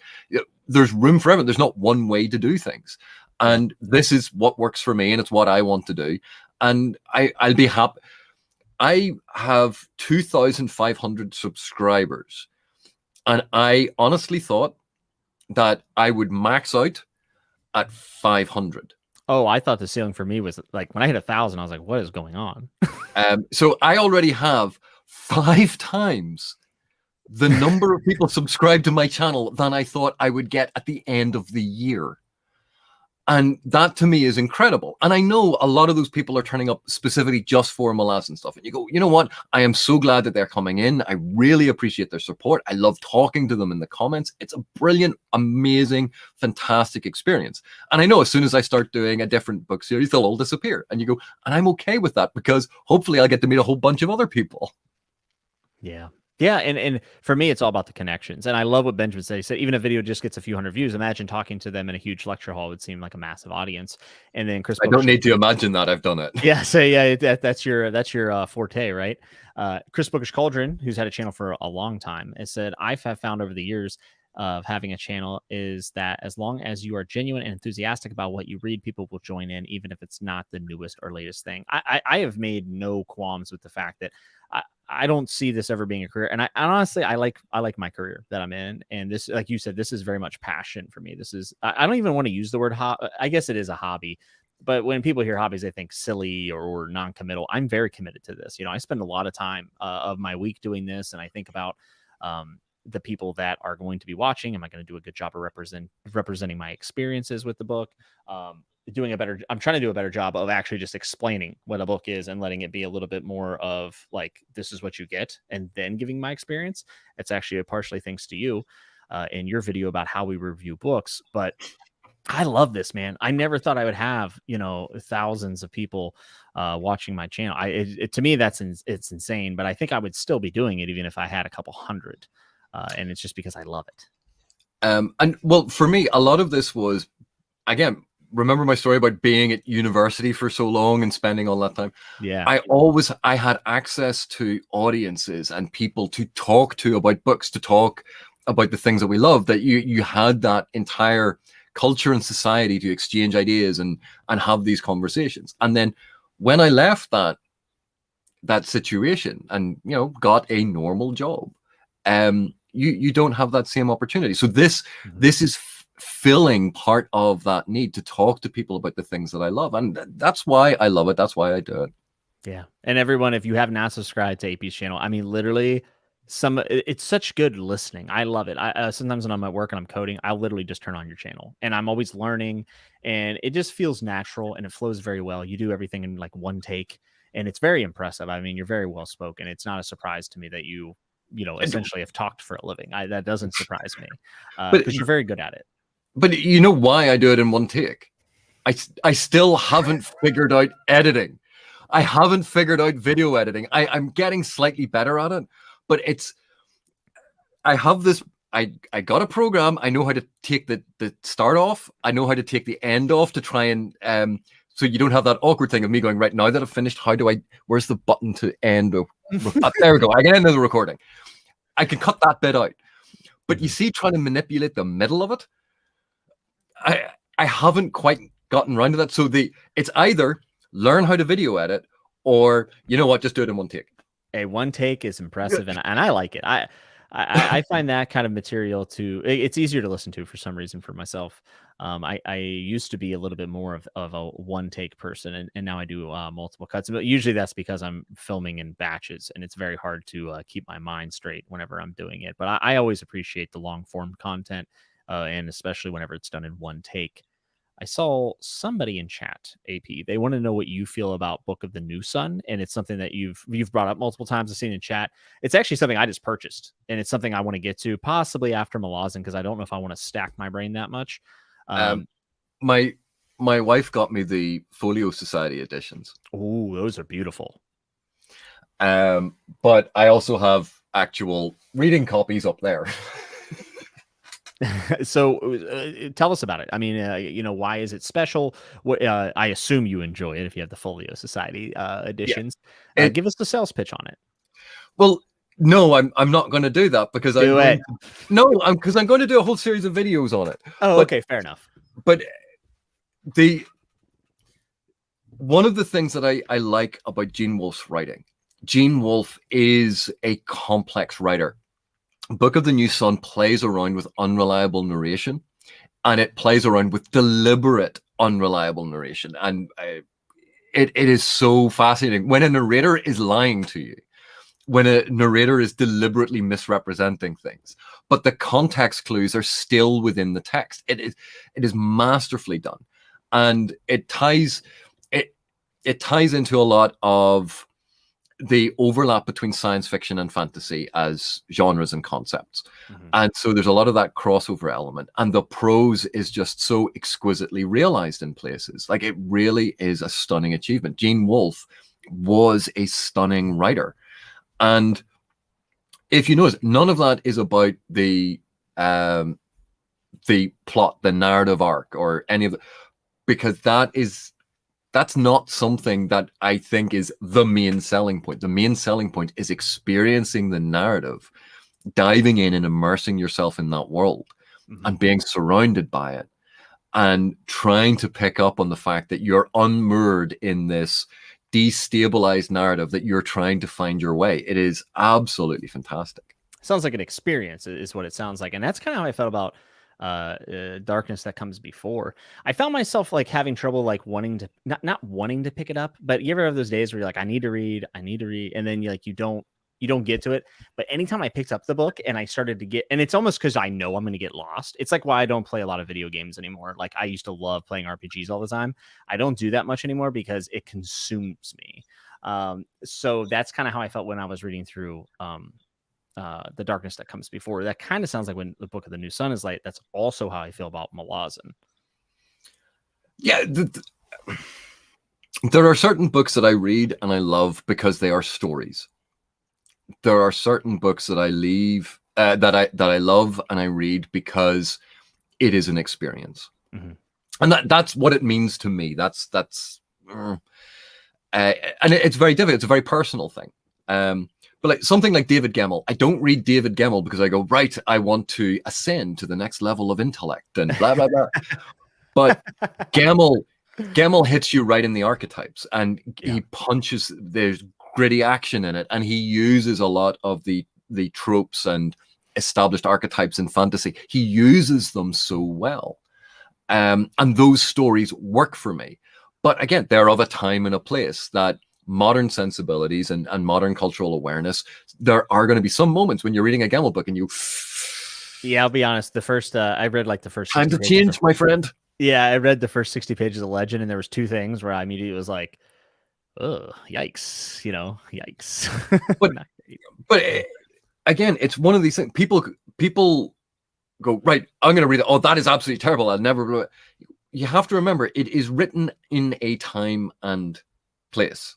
Yeah, I think it's worth mentioning, but is always going to influence it. That is always going to shape the narrative. And people, when we think this is the most progressive generation that has ever exists right now, and you go, you know what? Every generation is the most progressive generation when they are the youngest one, because we're moving forward. It's progress. It's always, and in 100 years' time, people will look back at our progressive generation and go, you Philistines, you barbarians, how could you have thought that? Because that's what happens. Times change. Yeah, I think that's fair. And one thing that you just did that I really enjoy is you were talking about how Gemmell is not going to make you question your existence, yada, yada, yada, but it has a time and a place. And I really like that because like I love Robin Hobb, right? I love George R. R. Martin, Tad Williams, and such. And then I talk about John Gwen, and John Gwen is a very different writer from those people. I think he takes some inspirations from those people, but it's different. It's fist pumping fantasy, is what I call it. It's very tropey. It has a lot of things going for it that I've seen before, but it feels like a fresh take. And for me, it's interesting because some people like only read one certain type of thing, whereas I find myself being in a mood for different types of fantasy, right? So like if I just want to be told a story and I want to get behind the characters and stuff, like I know John Gwen's going to deliver on those things. If I want to if I want to contemplate my life, I want to contemplate my relationships, I want to think about guilt and other themes like that, I'm going to go to Robin Hobb. And they're very two different, different writers and two different groups of people who enjoy those things. But it's weird because I just feel like when I talk to people, it's like they sit in one camp or the other. You know what I mean? But would you eat only one type of meal for the rest of your life? Yeah, I could eat pad thai every day, probably. You think that? You think that? But if you had it for breakfast, lunch, and dinner every day for 6 months, I need a new toilet. That's for sure. But for some reason, people go, "Oh, I only like," and you go, "No, there's bound to be other things that you like action movies. Are you always in the mood for an action movie? Well, no, sometimes you're not. Even if you really love action movies, you're just not really in the mood for it. Are you in the mood for a superhero movie? Actually, right now, no, I'm not. Are you in the mood for a horror movie? I am never in the mood for a horror movie, ever. No, do not watch them. They're scary, and I am frightened, and no, I don't like it.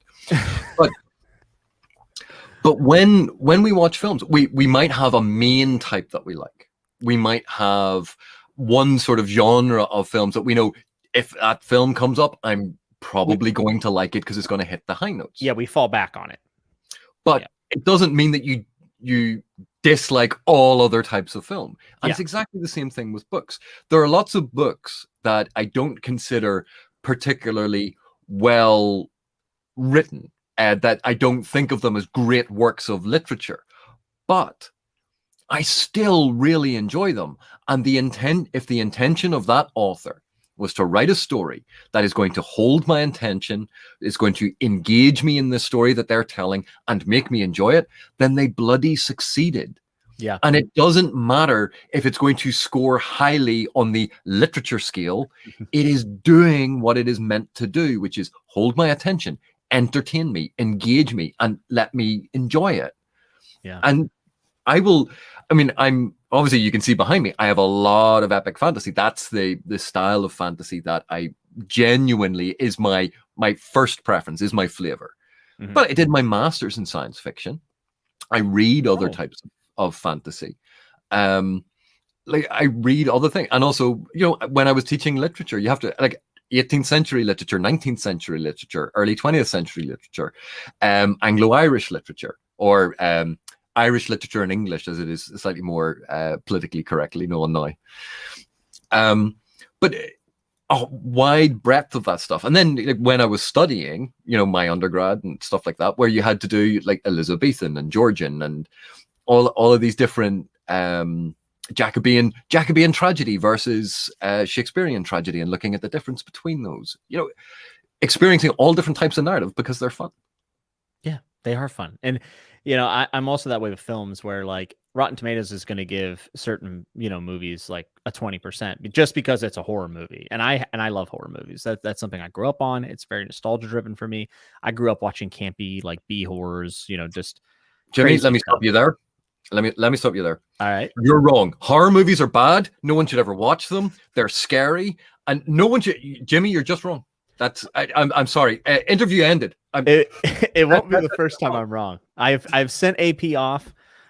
He is not a fan of it or any other type of horror. Do you like horror in books? Is what Luke Gregg asked, and I'm actually curious as well, because I think Malazan has some pretty sketchy, terrifying things in it.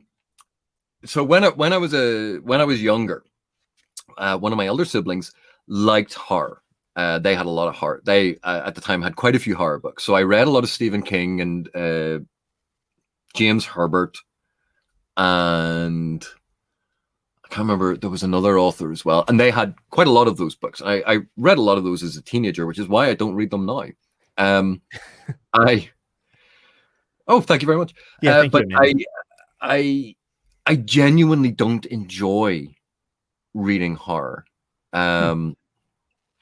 I it doesn't work for me. I read The Shining, and I thought The Shining was an excellent book, but I ultimately I felt very uncomfortable reading it. I wasn't enjoying reading it, and I Hmm. wasn't reading it for research. I was meant to be reading for pleasure, and I went, I'm not actually enjoying this, but I want to finish it. I'm like, right, I'm done. And I had nightmares, Hmm. and I went, you know what? Let's just leave horror alone for a while. Yeah, I mean that's fair. Is there a certain? So is it Shining? Which is Shining the traumatic experience, or? No, there were I well, actually, The Stand. I've never finished The Stand. I've started The Stand Oh, I love Stand. 6 or 7 times, and I get to roughly the same point every time, and oh no, I'm done. So I have no idea how The Stand ends. Oh, I love the Stand. I love the Stand. It's so good. But this is why I always make that comment that no book is perfect for every reader. Oh, And for there are sure. always going to be, and I never say that The Stand is a bad book. It didn't work for me. I'm not its audience. Well, the subjective nature, I think, is implied when we're in this medium. In my opinion, at least. Like when I watch someone review, right, and they're just shitting on a book I love, you know, I subject the subjective experience is implied for me. Yeah, so uh, if someone Except says quite often when people do reviews, they universalize. so, So, go into that a little more. I want to hear more about that. well, okay. So, how many times have you listened to a book review where they go, "This book is bad"? Now, that's not a subjective opinion. That's a declarative statement of fact.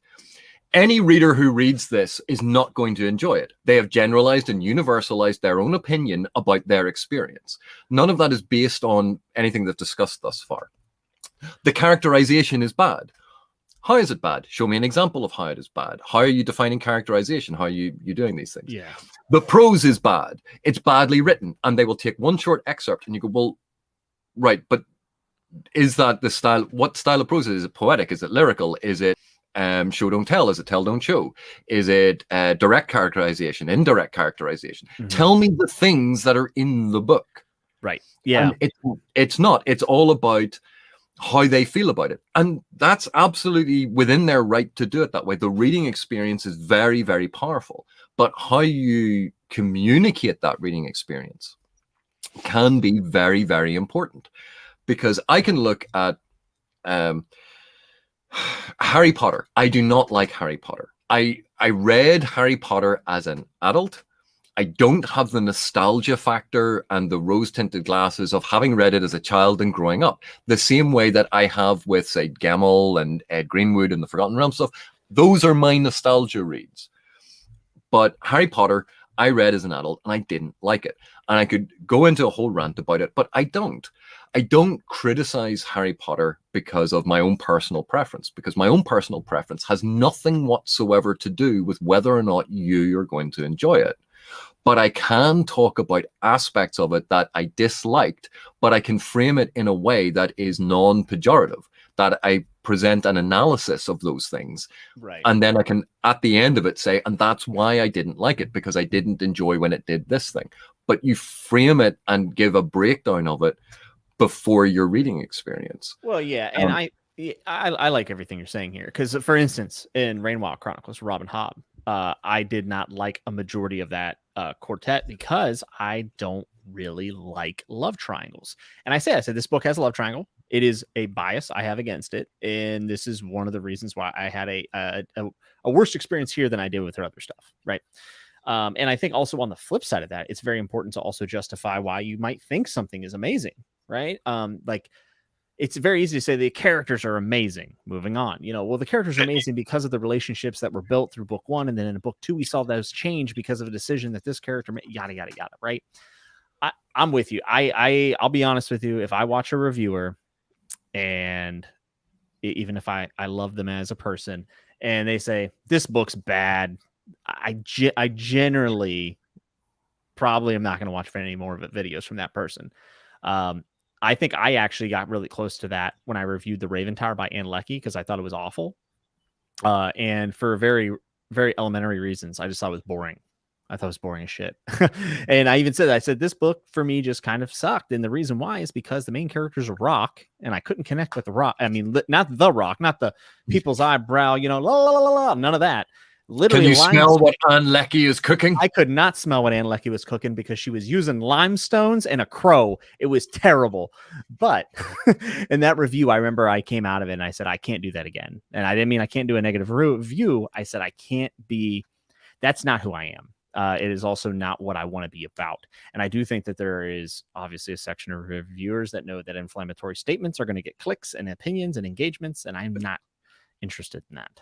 But, you know, negative reviews or critical reviews can be exceptionally useful. I just think that if you're going to do a positive review, and like you said, you can't just go, oh, I love everything about this book and I love the character. You still have to do that thing of, I really like this because. Yeah. And you have to talk about the actual things because you're trying to explain to someone. So it's not, I really love this character. This character was so amazing. I connected so deeply with this character. And you go, I still have no idea what you're talking about. Yeah.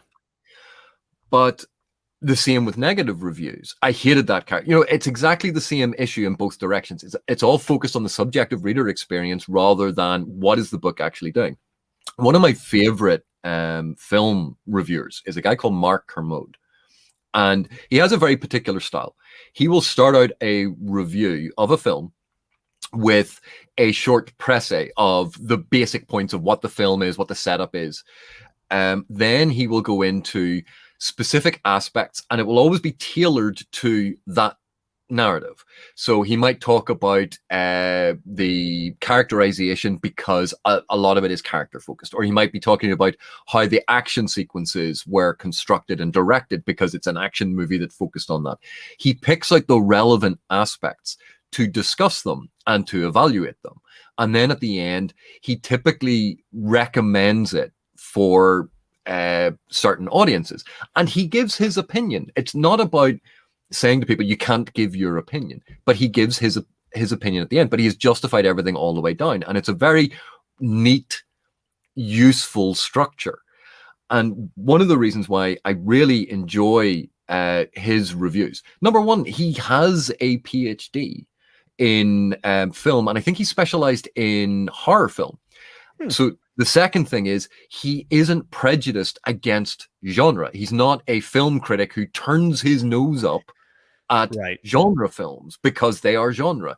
He goes, no, let's analyze this film within its genre.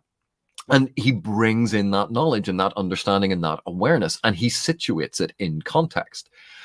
And he talks about it and he evaluates things and he shows how they work and how they work together or how they connect or where there's a disconnect. And go, it's very strange because they're pushing everything in this direction, and yet the narrative should actually be going in this direction because you can see X, Y, and Z. Mm-hmm. And he does this. He builds really well-crafted reviews. And he makes it seem so easy. He makes it seem so natural that you go, oh, anyone can review. And you know yourself, when you sit down to do it, getting your thoughts in order, trying to find a structure and a way that it flows and it explains where you're going. That's actually quite difficult. And it's even more difficult when you write reviews. So if you blog or write reviews for publication, because you don't have tone in the same way that a video does. You can't explain things a couple of different ways in a written review because everything's about word count and trying to explain yourself concisely. So it's a different skill. But that's what I like Mark Kermode's reviews. Yeah, I think that approach is probably the best you can take. I think some books, when I go to review them, I find them hard to review. And I know that sounds really strange. And I kind of liked what Anton said here. Maybe I'm an idiot, but largely reading positive reviews, they tend not to not work. tends to be, it was fantastic when this happened, whereas when people are being critical, they feel the need to justify it. So I actually understand what you're saying here. When I review and I have a positive impact, now sometimes I do just like a moment, and I was like, I just thought this was excellently placed in the in the story, da da da da da. Whenever I'm having trouble quantifying why I had or whatever elicited a reaction from me, whether it be positive or negative, when I'm struggling to identify that, I generally will not post that review. Like I won't do a review for that book. One of the things that I've read that I absolutely loved, and people ask me all the time, they say, you always talk about Joe Abercrombie and First Law. I love First Law. And I don't have a First Law review except for The Trouble with Peace. I've done collaborations with other booktubers talking about it and stuff. But at the time when I read the First Law trilogy, I loved it. I never stopped to think about why. I just let myself experience it. And by the time I went to write the review to make my notes, I said, I can't tell you why I liked all this stuff. I just love this. It was almost like I didn't read it as a reviewer or a critic, right? I was just reading. And that is generally how I approach most things. But it was an extreme case with First Law. And I didn't feel like I had anything to add to the conversation because I had watched so many reviews, which is another thing I actually tried not to do. I try not to watch reviews of books that I know I'm going to be reviewing because I don't want, one, osmosis, and two, I don't want to feel like I can't add anything. You know what I mean? Well, I'm a big fan of Joe Abercrombie's writing. Me too. The tone of his narrator, he has this wonderful, dry, cynical sense of humor worked into the narration, and oh, well, Joanna's just said about, I'm not an analytical reader while reading. I analyze my experience after reading. Yeah, it's not that yes, that's what I think the vast majority of us do. It's not like I am writing the review as I am reading because I don't know how the book ends yet. And then you would have to go back. But you can make notes as you're reading. But what was I talking? Oh, First Law, Abercrombie has a wonderful style of prose that I greatly enjoy, particularly because of the humor that is interwoven into the prose. Mm-hmm. I enjoy the use of Logan Ninefingers as very much accessing that barbarian warrior type, but then how Abercrombie actually subverts a lot of the expectations and goes deeper into the trope to actually investigate it and deconstruct it and play with it. And so his relationship then with the other band of warriors and how those things develop and the difference between the friendship and fear components in their dynamic is actually a fascinating sort of character study in and of itself. But there are other aspects to the First Law series that I really, really enjoy that I wouldn't be able to talk about because it deals with the ending and the stuff that's actually going on, which would ruin it for other people.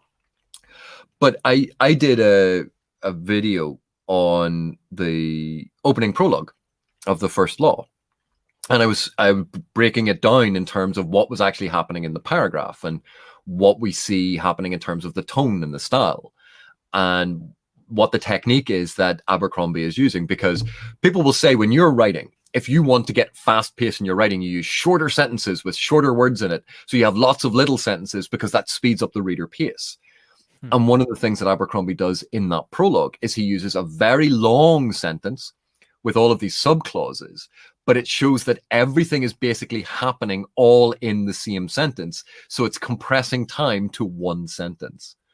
And so it's showing all of these things happening where it's because Logan is rolling down the thing to fall off the cliff, the opening of the book. But everything is happening all in one sentence. So it's a way of reflecting pace in a different style. Mm-hmm. And so it's fun to see these different techniques because someone will say, no, that is not how you do it. You go, but he did it that way and it works. You can there's always an exception to the rule, right? And if you know what the rules are, and I hesitate even to call them rules of creative writing, because if you know what effect is created when you use that technique, then you know what effect is created when you break that technique. Yeah. And so when people talk about breaking the rules of creative writing, quite often it's if you understand the foundational aspects, if you understand the techniques, if you understand the effects that they create, then you can start playing with them. Then you can throw in a discordant note because it suddenly puts all of the other notes in sharp relief. All of these different techniques. Yeah, I think that makes a lot of sense. I think that's when you start getting your own flair. I think that's when you start getting your own signatures and stuff like that. And Joe Abercrombie, without a doubt, is one of the best when it comes to tone and voice. And when I read a Joe Abercrombie sentence, I always say this: I know Joe Abercrombie wrote that sentence, and it's because he has taken advantage of things that are considered rules and then broken them down and then made it his own. And I think that that makes him a very special author. I don't think people give him enough praise actually for his prose. I think his prose is phenomenal. I really love Abercrombie. I really do. Someone asked a really interesting question. Eric said, "Is it difficult to give a positive review of a book as well written while not enjoying the actual reading of the book?" I actually find the opposite to be true. When I know a book is not super well written, but I really loved it, I find it harder to have to justify that. I can think of a few examples off the top of my head, which would lead into a zillion different conversations. But how do you feel about this, AP? No, well, obviously, the experience of being an academic. Well, let's personalize it. My experience of being an academic, I had to read a lot of books and texts that are not necessarily my flavor, my preference. And one of the things that studying a lot of this did was it emphasized that even if it is not the story I want to read, I can appreciate and understand the quality and the craft and all of those aspects that went into it. Because when you study literature, you learn about all of these things. I am not the world's biggest Jane Austen fan. A shocking revelation to many of you, I know. And if the BBC never makes another Pride and Prejudice adaptation, I will cry myself to sleep every night, honestly. But I can read Jane Austen and I can give you a review of it to go, this is how she crafts that sentence or her prose. I can talk about all of the positive aspects of her prose. I could talk about the cultural aspects within the novel that may not actually work as well now as they did contemporaneously or they did in the past. Yeah. I can talk about the characters and the movement of character arcs and the narrative events as they construct. And you can talk about all of these things and because you understand them. So for me, a lot of what reviewing was 90% of it was understanding and evaluating a text. And 10% of it was at the end then, depending on the venue in which you were publishing the review, giving your thoughts about how you felt about it. But quite often that 10% gets cut out and you're explaining so that a reader you do not know, in an audience and culture you do not know, can follow your review. Yeah. Ultimately, what is the difference? What is a well-written book? It's a big question. Depends on the narrative. And again, level of prose, quality of prose. You go, oh, this is a really finely crafted sentence, but all of the characters were two-dimensional when they should have been much more intricately realized. The plot became very predictable because the narrative events were clearly leading in one direction and there was no subversion of it. So it could be incredibly beautifully written, but a terrible reading experience. So you would evaluate all those different things. On the other hand, something can be written that has eye-gougingly bad English and yet have wonderful characters and wonderful stories. So you balance all of those things. And it's why in a lot of the reviews that I did, it wasn't about whether or not it was a good book or a bad book or a well-written book or a badly written book. It was talking about what the book was actually doing, what the narrative was doing, what the author was communicating to the reader. You talked about those things because what is a good book for a 9-year-old child compared to what is a good book for a 20-year-old woman who's studying biochemistry compared to what is a good book for a 35-year-old man who is obsessed with blah, blah, blah. All of these people will have a different definition for what is a good book for them. Or they might have the same definition because you don't know who's reading it, but you can tell them what's in the book. You can tell them the techniques that are used. You can explain how these things work and how they function and how they speak to one another and are integrated within the narrative. All of those things can happen in a review. Yeah, I think that, I mean, really, this is why reviews end up feeling a little bit intimidating, especially when you're doing something that's very vast or has a lot of depth to it, is that fact that you have to address all these things. You plan to, at least you try to. Yeah. And sometimes we succeed, sometimes we don't.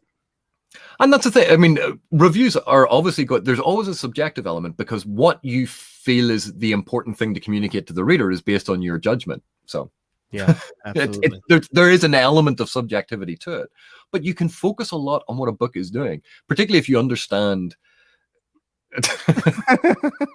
Reading Rainbow says, I am a 35-year-old man obsessed with blah, blah, blah, blah, blah. That's why I'm here. See, and this is why I'm an editor and not a creative writing person, because I run out of steam so quickly on those things. Actually, I wanted to ask you, do you write? Have you ever written, or is it an aspiration? Or no, I as a hobby, I would do world building exercises. I would plot out narrative arcs and things like that because that entertains me. I used to do that to get to sleep. But I don't have the talent, nor do I have the drive to write creatively, and I'm absolutely fine with that. I know some amazing authors, and every once in a while I get that thing. It's like, guys, if I give you the idea, the plot outline, the major characters, how it's going to develop, what the arcs are, what the structure is, can you just go and write it for me? Like, can you go and do the hard bit? I've thought about that before too, actually, where I'm like, actually, I have a story in my head I've been wanting to write, and I'm nervous I'm not good enough to write it.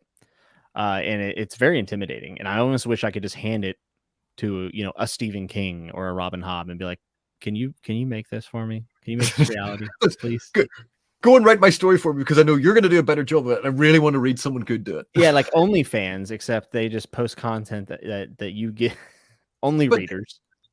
But and I have an enormous amount of respect and admiration for anyone who writes a novel, finishes a novel, and you go where they have written the entire draft, they've finished it off, they've polished it up as best they can. You go, that no matter if that novel is not going to be to my taste, no matter if I'm going to look at that novel and go, you know what, and it was like the facetious hyperbolic remark I made earlier, if it is eye-gougingly bad prose, I still have respect for that author because they sat down, they wrote a story, they completed the whole thing.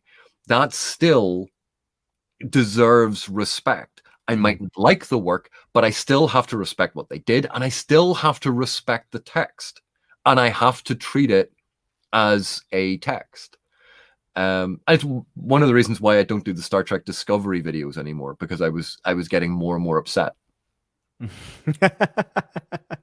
I think there's always a tip of the hat for anyone who decides to publish their works on in traditionally or self-published or on the internet for free, whatever. I recently wrote a short story, and I had some suggestions and edits to do, and I made some of them, and I'm still like waiting to do like the final edits, right? And the part I'm hung up on, it wasn't finishing it, it's not revising it, it's actually putting it out there as something, a piece of work, right? And letting people experience it and have pros and cons. I mean, that's a very, very terrifying thing. Yeah, and I remember the first couple of actual reviews I wrote that I knew were being published. The fear I felt about that, about people will be scrutinizing every single word on the page. What if I make a mistake? And it was paralyzing. And authors who create works, publish them, self-publish them, get them traditionally published, do whatever with them, but they engage with an audience. And I think the least we can do is be respectful. Even if we don't agree with them, even if we don't like them, even if we don't like the work, you still can be respectful. You're respectful to lots of things that you don't like. Yeah, and I think also being respectful is being truthful as well, right? Like, not pulling like, that is one hard thing, right? It's like I've shared my short story with a lot of people that I know, and I've had some, I've had like criticisms, but I'm always like, are they being easy on me because they like me? And then but that extension of giving it to a stranger, like as an author, you don't get the chance to say, "Oh no, this is what I was doing. This is what I'm doing." Like, make sure you understand like you have to get that accomplished in the writing, and that is very hard. Yeah, and that's why I can make a living as a freelance editor, because people pay me to do that. Well, it sounds like I need to open up my checkbook and hit up AP. We can write this ship that's went off the rails.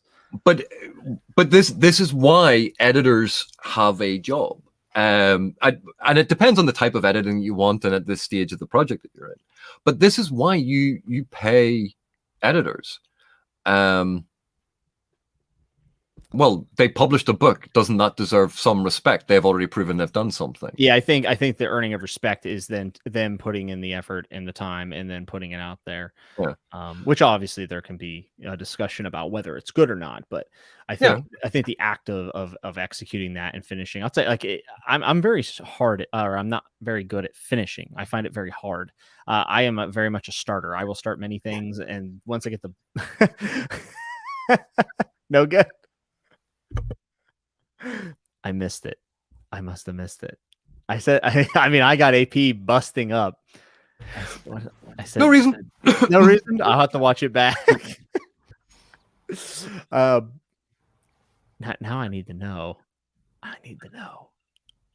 Someone in chat. What did I say? Finishing. Well, that's true. But I'm not good at finishing tasks. I'm very good at starting. Oh, okay, right. Yeah, that's okay. I just seem to be someone who's not afraid to take a chance, but then I seem to get cold feet when it's time to put the finishing touches on something. I've always seemed to have that issue. Now, obviously, there's things in my life wherever I gotten on the track and I've stayed on it and I've finished the course. But I found writing my story to be very difficult. Like finishing it, I thought that was pretty difficult. And then I found the new challenge after that of actually releasing it. Because I know one of the common things that writers talk about is the difficulty in finishing the project in front of them, because they go, I've had this great idea for a story. Mm-hmm. I've had this brilliant idea for a story. Right, I'm going to start writing. Oh, this is fantastic. And the writing process takes time. And they're like, oh, well, this is it's now no longer new. It's no longer fun. I'm still working through this. And I've had this brilliant idea for a new story. I'll just push this one to the side and I'm going to go on to the new thing because it's exciting and it's fun and it's new. And they start on that one. Yep. And then, oh no, it's starting to get hard and it's starting to feel a bit like work. And I've just had this idea for a new story. Yeah. George R. R. Martin actually put that in his first pitch of A Song of Ice and Fire. He said, it's going to be a trilogy. Back then it was. And he said, I don't like to outline because if I know where it's going, I lose interest in the story and I can't finish it. And I wonder with him, he's at the finish line, right? I mean, in theory, he's supposed to be 2 more books. I think it could be a lot more than that. But if it really is 2 more books, he is now solidifying what is the ending in his head. And I think that is probably discouraging him a bit. Like you said, it starts to feel like work. It gets very hard, especially with all the ties he has to tie up. I wonder if for him that's the case. But also, he's already provided a lot of these things, and I'm sure he wants to create the best possible ending. Mm-hmm. But he's already provided so much amazing entertainment for so many hours of our life when we have read the books. And you go, yeah, so okay, so let's say, for the sake of argument, he never gets around to finishing it. I still really enjoyed reading that first book. I still have that memory of sitting down with that book and reading it and going, I haven't come across fantasy like this before. Yeah. And this is really engaging and I like this style of writing. And then suddenly this whole world opens up and there are these other books. And you go, yeah, that experience isn't being taken away from you. Yep. But he has other projects that he is involved in. And you go, that's brilliant. He's living the life. Yeah, it's the dream. And that's what you want. You want to enjoy your life, to enjoy your projects, to have these things that are making you feel fulfilled. And fair play to him. Would I like a conclusion to A Song of Ice and Fire? Yeah. But if it ends up that it never gets finished. At least I still have the first books. Yeah, that's I've always said that. I've said it so many times now, but like A Storm of Swords will always be A Storm of Swords. Like it's still my favorite fantasy book of all time, and it's not going to change whether I have an ending or if I don't. I think it does then beg the question. I think it does play a role in where it ends up on the grand scheme of series when we talk about the greats. I think that has to be included in the conversation. But the experience and how thankful I am for those books will never really change. Super Gains Bros, which is my good friend Matt, says, I just subbed a Critical Dragon. I could listen to this guy talk all day. Super Gains Bros is one half of the team going for Bend the Knee, which is a Song of Ice and Fire podcast, which is my favorite. And he's also doing a Wheel of Time podcast called Heroes of the Horn. So if you're excited about the show, they've been doing the books, which is interesting because Matt here, Super Gains Bros, has actually not read Wheel of Time, and his co-host has read it like 8 times. It's very fun to watch. Matt will have a prediction, and then Ezra will go, oh, we'll see. He can't really say anything, but you can watch his face to see how the reaction is. Philip hasn't read the novels of the Malazan Empire. Oh. I may have. And so, I've suddenly been in that situation where Philip, we're talking about the book, and I'm going, oh, don't mention that thing yet, AP. That's you can't say that. That's mean, because it'll ruin that thing. Whereas when we do the Malazan Book of the Fallen videos, Philip and I have both read it. So when we're talking about it on a reread, it's very, very, it's a different dynamic. But for the novels of the Malazan Empire, Philip is reading them for the first time. So, I try to be nice. Yeah, so as someone who's finished a couple series, and like for instance, I finished Realm of the Elderlings, and there are people in my Discord going through it right now. Oh, it's the best, but it's also the worst because I want to tell them things. Like, did this really just happen? I'm like, oh, just wait, because it pays off like 2,000 pages later, and it's amazing. You know what I mean? Like, it's a blessing and a curse that you can't read it again for a first time. Well, okay, but Jimmy, I want you to imagine for a second. So Erickson had a new book come out this year. It's still not out in the States. Yes, but the Crippled God. The God is not willing. I'm sorry. Yeah, the God is not willing. God, I got mixed up. Book 1 of the Witness trilogy. Yes. And it came out in the UK and Europe. I think it started July. And everyone was so excited about it. Everyone was like, I'm going to read this. And then we're going to talk about it. And I went, what happened in that? Because I read it last year. Yeah, and then I'm going to be even further out because I'm going to get it whenever the US edition comes out. So there'll be a whole nother layer of people who've already read it before me. But the thing is, I read it last year, and can't talk to anyone about it. And then as soon as all of the Europeans and people who bought the book in the UK or Europe to ship into the US, sneak it through customs. We got the book early. And they go, oh yeah, we want to talk about this. And you go, well, I can't talk about it because it hasn't been officially released in those places yet. Mm. And then once it's released in the States, you want to give people time to read it. So a book I read last year, I might get to talk about sometime in either December or January. Hey, dude, it's hard. I sometimes do spoiler discussions about books I read 2 months ago, and I'm like, what happened in this book? We're like, oh, you remember when this small detail happened? I'm like, nope, I sure don't. Even during my Realm of the Elderlings discussion I had this week, I was forgetting names, and I'm like so embarrassed. This is the last stream, and I'm forgetting, a child's name that's very important in the story, and I was like, oh my god, this is embarrassing. It does happen though. Well, imagine how I feel at my advanced age, when obviously my critical faculties are failing and I'm a doddering old man. You're just a youngster. I don't know. I've taken a lot of head trauma, so that doesn't help at all. From that triangle chokehold. Yes, triangle chokehold, chair shots, all types of things. Colton says, chatting with nuts, always cutting deep into my reading time. I should be reading right now, but the conversation topics are so interesting. Well, I'm glad it's interesting at the very least. AP, I kind of wanted to ask you something, and I got to ask a question before I ask you my main question. Do you read a lot of new releases? I know you read Erickson stuff, but do you read a lot of the more modern fantasy? I haven't. I'm a bit behind. Okay. And part of it was the my life at the minute and the time I have to spend reading, I go through periods where I read, I catch up on a lot, and then I get busy with other things, and I plod along with certain things that I'm doing, and then suddenly I go, right, here's another 40 books, just read them. So I mean, like last year, I read The Wheel of Time and the Stormlight Archives. Nice. Because I'd read most of The Wheel of Time and then quit around, what was it? It was one of the hang on a sec. Crossroads of Twilight was the when I was reading it the first time. That's my stalling point. That was my stalling point. And I never went back to it. And then I was last year, I had some time and I went, yeah, you know what? I really should get around to it. So I just read it again from the beginning. So I read all of that. And well, while I'm doing this, and I'd finished obviously with the Brandon Sanderson books that end The Wheel of Time, I went, oh, well, I might as well read the Stormlight Archive. So I got those in, and I read those over, it was 2 or 3 weeks. Damn. That's really impressive. I don't know. I don't time myself. I don't compare myself to people. It takes 45 minutes to talk about 2-page wonder how you read anything at all. That's called analysis, right?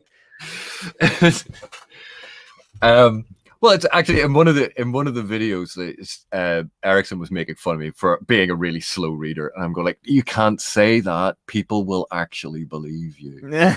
I like this. This is a cliche and a stereotype we can put on you. I like this. AP hates audiobooks. He is a slow reader. I mouth the words slowly as I read them, and I read with my finger on the page. I actually do read with my finger on the page. Oscar Wilde did. Oscar Wilde would hold the book and he would drop his finger down the page because it helped him trace his eye line. Mm-hmm. And he would read pages in a couple of seconds and then move on to the next page because he was speed reading, had an eidetic memory, and of course was also a genius, so had amazing comprehension. So he was stunning, and it was a trick he used to perform at parties. Interesting. Well, I definitely am not any of the following things, but I do use my finger when I read. And it's one of the techniques you can actually use to improve your reading speed. I have read that before. It's always just been, I don't do it all the time.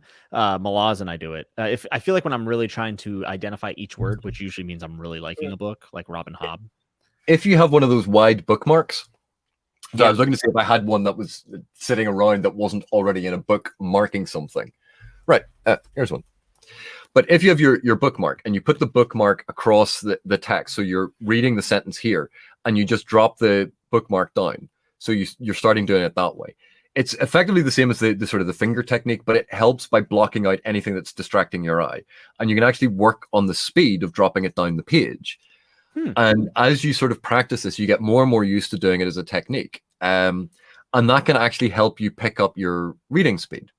That is fascinating. And it's one of the techniques that you can use just to do that. And you start by moving it down at a constant speed that is comfortable. And then you start just speeding it up ever so slightly, and you gradually build up to a new speed. And if you practice it, like anything, the more you practice it, the better you get at it. Oh, yeah. I tell that to people all the time. And I don't actually read it all that fast. I only read maybe 30 to 40 pages an hour. That's on average. I mean, what's a page, right? The font size matters, Yeah. But, people always say, man, you read so much, you read so fast. I really don't. I just read a lot, like a lot. I don't do a lot of other things. But there's so much of a focus seems to be on how quickly you read. And you go, and this is something that I care quite passionately about, because which is why I did a video on it. There are advantages. There are advantages to reading more slowly. Focusing on speed as your only metric is missing the point. It is a metric. And if you're doing audiobooks, you can speed it up or slow it down. Which is great, yeah. Because you want to. Sometimes, man, I'm like, am I on slow mo? This is one. Like, these people are so slow. But like something like close reading. So obviously I have a bunch of close reading videos, and that's you're going backwards and forwards through the text multiple times over and over again. You're spending a huge amount of time reading and rereading the same section over and over again to tease out all of this different meaning. So it's incredibly slow, and it's not the way that you would read if you're going to sit down and just read a book. But reading and pausing is a great way to get through a book where you give yourself both time to sort of, oh, I want to find out what happened. So you do that. And then you actually set yourself pause times so you can think about what you read and maybe go back and double check a couple of things. Yeah. Instead of, right, well, now I'll just go on to the next, I'll rush on to the next section.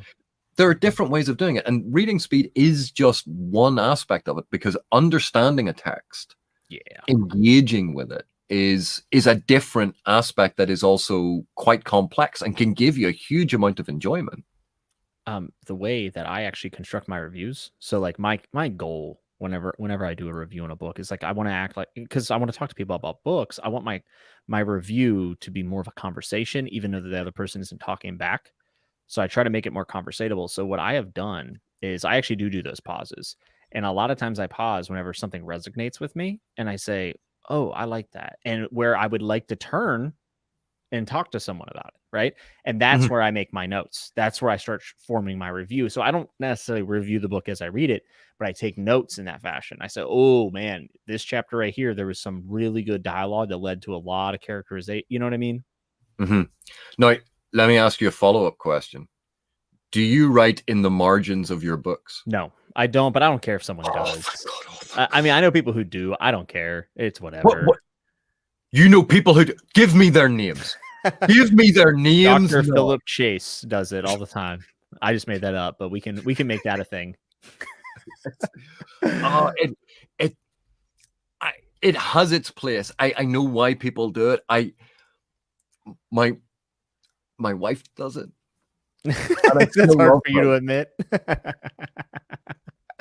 She has a problem. Yeah, I mean, it is what it is, right? Actually, here's a funny story. So there was actually a copy of R. Scott Baker's second book in the Prince of Nothing trilogy. I wanted to pick it up. I said, oh my God, trade paperback. They're not rare, but they don't print them anymore, or at least not that I've seen. And I saw one at these bookstores. So I'm going to pick this up. And I look in, someone has done amazing notes. I mean, amazing. Like every page has like 6 paragraphs written in the, but I was like, I literally can't buy this. And also it smelled kind of like animal, and I thought that was weird. But regardless, the notes in it were so cumbersome. I know I would have been reading the notes, so I couldn't buy it. And I was like, that kind of sucks. So I guess that's one bad thing about writing in the margins. Even though I was very curious of how that person's note taking like worked. Like I would like to see their opinion. It'd be kind of like ghost reading with them, you know? Yeah, and I remember like at school, obviously, like when you got whatever the assigned text was, you used to, and the books had been used and reused for many years, and you'd sometimes open it up and someone has written notes in it, and you're looking at these notes going, well, you're an idiot. That's not the point. You're arguing with them. Yes, I have literally argued with people who may have been dead. But I can understand why people do it. And I know, like when I was studying certain things, like I would sometimes, I would underline something and make a note just in the top corner about something, go like that. But I was writing my notes up as a separate document because I really, I don't like writing in books. I'd have to get a little skeeved about it. Like I don't even really like creases in my. I've gotten over it, but creases kind of bother me. I mean, there's definitely a collector gene within me that likes things to be pristine. It's just how it is, right? Like for instance, I'm going to be rereading A Song of Ice and Fire starting in October, and I have the illustrated edition, I have the Folio Societies, and then I'm looking at my mass market paperbacks. I'm like, I should probably read those because they're already torn up. I'm like, I don't want to tear up these other nice ones. Maybe like once a day I'll just flip through the pages to make sure I'm not missing any cool illustrations or something. But I am a little weird about keeping my books in good shape. But you see, I find that really curious because I thought with your background, you'd be all about breaking the spines. that was good. That was very good, AP. Before the call, everyone, AP comes in and he just starts dropping these like trivia pieces of knowledge about my wrestling career. He said, this is what happens when you have an academic on. They do the research. And I said, oh my God, this is terrifying. Because he had, I mean, some of my diehard wrestling fans back in the day didn't know some of the stuff AP was dropping in the pregame lobby here. I was like, oh my god, like that is. It was a little terrifying. I was like, did someone do a biography on me or?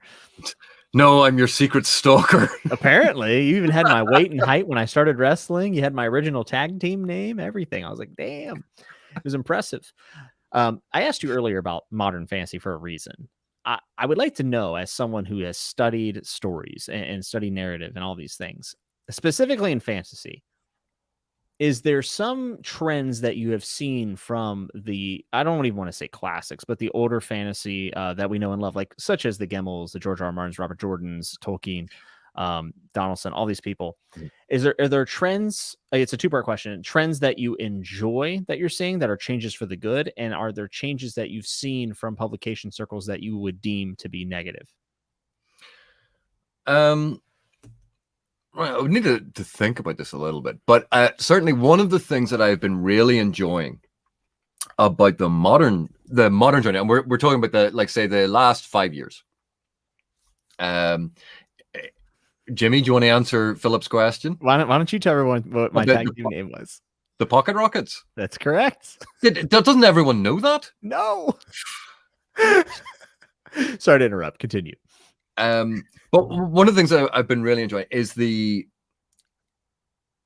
diversity of authorship, authors, the different voices coming to fantasy, and the inclusion of non-traditionally Anglophone fantasy now being published in English. So new narrative structures and techniques coming from cultures that maybe would not have gotten a slot, the author would not have gotten a slot in a traditional publishing house in previous years, that we're now seeing an international language of fantasy develop.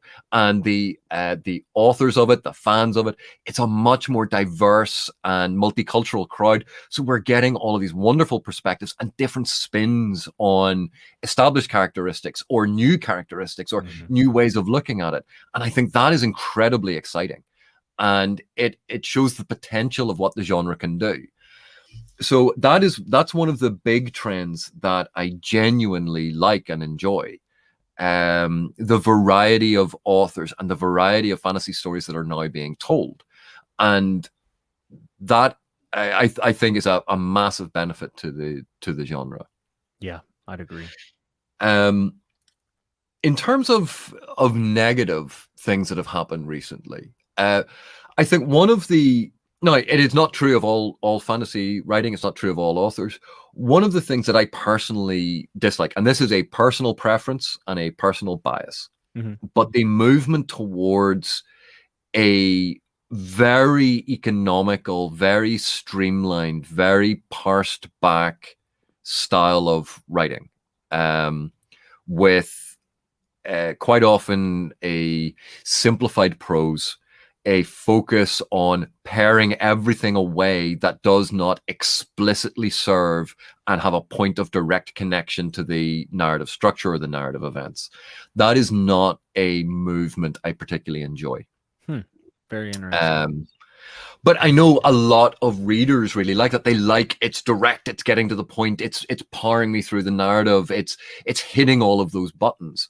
And you go, well, that's fantastic, but if you've read a couple of the Malazan books, that's not how they are written. You're not intended to read it that way, and trying to read it that way can be intensely frustrating. The Malazan books, like a lot of other fantasy that I greatly enjoy, have that room to breathe, and it's not focused on the most economical way to tell the story. And that is something that we're seeing become not necessarily dominant, but certainly a much stronger force in the genre than perhaps it used to be. Yeah, I mean, even Joe Abercrombie, if you look at the books that he's put out since his original trilogy, they're actually a lot slimmer. For me, I'll be honest, I actually think Joe Abercrombie is like the most economical when it comes to it in the best way possible. Like, I think he still gets amazing things done with a shorter amount of time. Well, you know why the books are slimmer? Because they went on the paleo diet. God damn. I was like ready for some like behind the scenes knowledge, and then you just drop paleo diet on me. All right, fair enough, fair enough. The books are back there working out and going. I mean, Joe Abercrombie is a Giga Chad. He is like the jock of the of the fantasy. He does not look like a fantasy author. What does a fantasy author look like? That's a topic for another day, my friend. George R. R. Martin with his little conductor hat and his little, well, I really like Tolkien. I like Randolph the Grey more than White. You know, he just the little voice and the suspenders and the eyeglass. And, you know, Joe Abercrombie's over here doing lap pull downs, talking about Savine and all this other crazy stuff. But it's interesting you talk about slimming down the page counts and stuff in a really streamlined way. Because I agree with you, actually. I like when an author takes their time. Tad Williams takes his time, maybe even too much for some people, but I love to take my time reading Tad Williams. I wonder if there is a skill in still trying to achieve that much depth in a short amount of time. Yeah, it's called short story writing. Oh, that's fair. I mean, that's fair. Yeah, that's fair. Joe Abercrombie seems to have slimmed down his stories, though, and I think he's become a better writer, which is interesting because, I mean, I wish his books were longer because I want more of his writing, and I'm glad that this third book coming out in like 10 days or whatever it is it's like almost 150 pages more than his last one, which is great, but it does seem to be a little bit of a streamlined story. I think it's a little less in scope, though, than his first trilogy, now I'm thinking about it. Jimmy, you ever heard the expression post hoc ergo propter hoc? No, of course I haven't. I can't even spell that. So you said Joe Abercrombie's books are slimmer and he's become a better writer. So you even if you didn't mean to, you imply a connection between the two. And that's not necessarily the case, because think about it this way. How many authors do you know who have published works and carried on being authors and carried on publishing works who have gotten worse? Not many. So, not many. By doing their job and being that they've actually got no. So most authors improve over time. Yeah. Shocker. In further news, water is wet. In the trend in modern fantasy towards slimmer volumes and readers wanting these types of volumes and these being more commercially successful. Oh my God, did an author who makes their living selling books try to write a book that might be more popular than a different style that they used to use?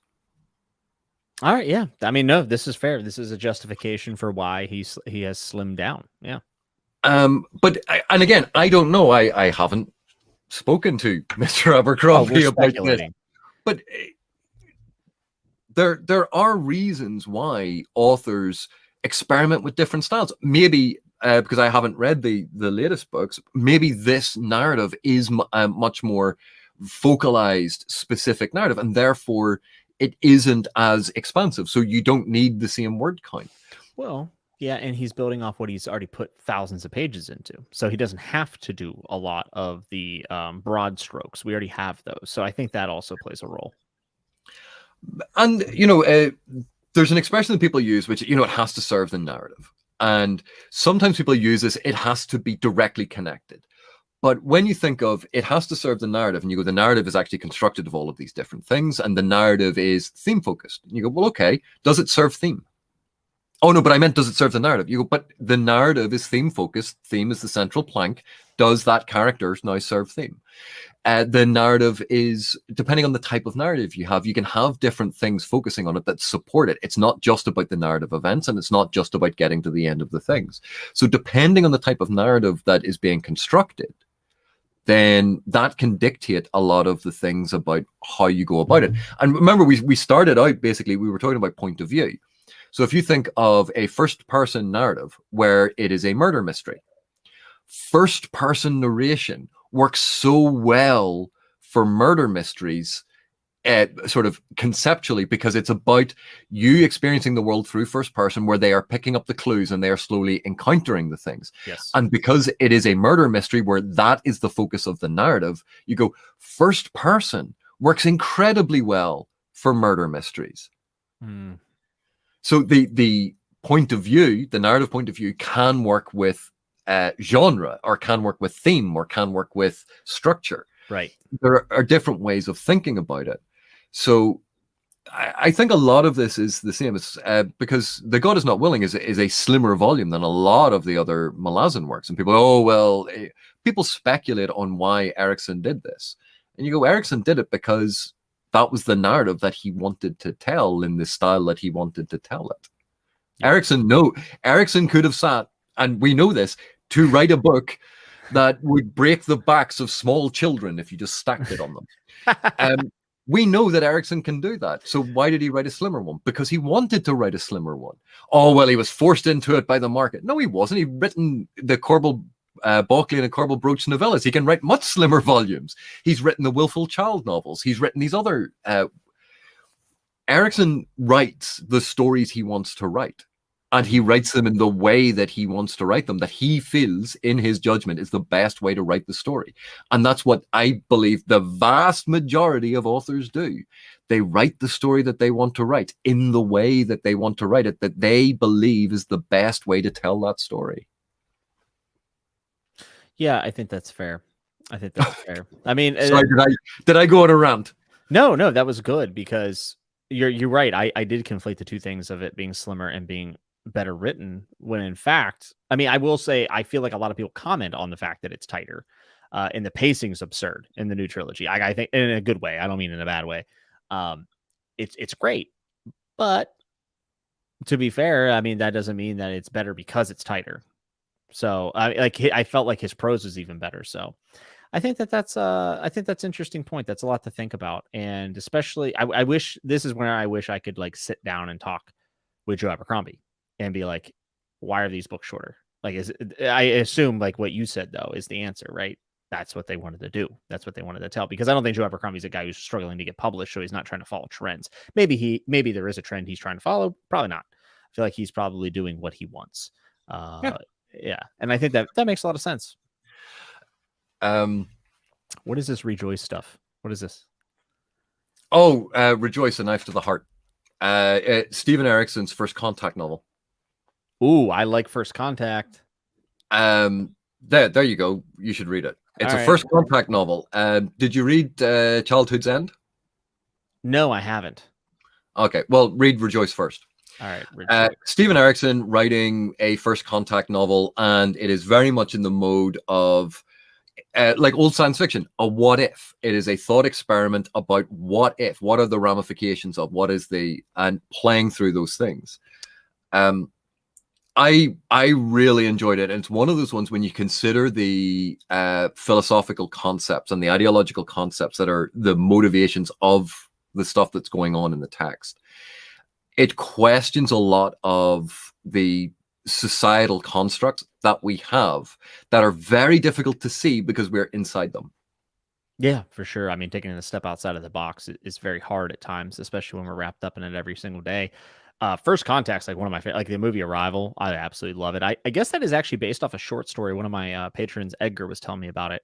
I can't remember the gentleman's name that wrote the short Sagan? story. No, I don't think it was Sagan. I might be wrong. It also might be multiple. By the way, it could be multiple influences for Arrival. Fantasy Bobble, if you're here, let me know. I know you were here earlier. I'd love to talk about the author that wrote it. It's like a series. Yeah, that is it.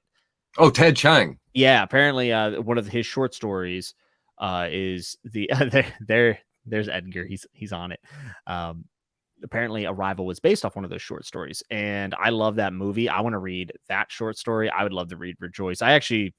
People can give me more First Contact stuff. I'm all about it. But Rejoice is actually written in a much more direct style. The prose used is much more journalistic, and interesting. It is a much slimmer and slightly faster paced thing. It still has multiple POV because Erikson likes that as a way of exploring and building the world.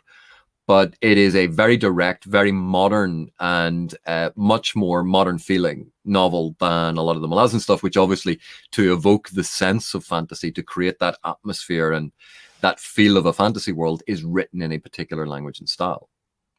Yeah, I looked at Rejoice and it said it was 400 pages, and I immediately was like, oh, that's interesting. I wouldn't expect it in Erikson, but like you said, he's obviously able to write in a shorter manner. I like what you just said about the feel of fantasy, because I think Erickson is the only like when I read Tolkien.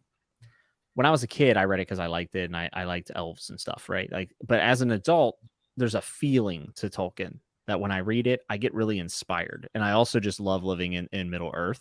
And especially when you look at the extended stuff, which you mentioned YouTube channels earlier, like Men of the West and stuff. I've actually never read the Silmarillion from cover to cover. I plan to do that eventually, but I've seen a lot of that content realized through content creation here on YouTube. And the world that guy built is so ridiculous. It's so good.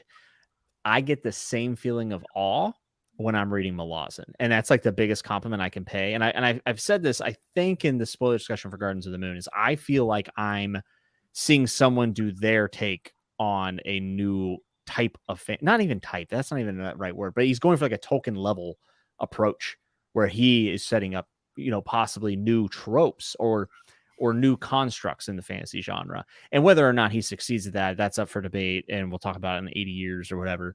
But that is the sense I get when I read Malazan, is this awe-inspiring scope that I haven't seen since Tolkien. I really haven't.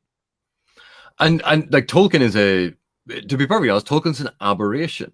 Like a professor of Anglo-Saxon, designing languages and scribbling down these notes about invented mythologies, and spending a lifetime building all of this stuff up because it was in his head. And then, okay, well, I'm going to write this out as a story, and doing that, and like the Inklings, and being a sort of support group of other crusty old men who were all well, they used to drink in the Lamb and Flag.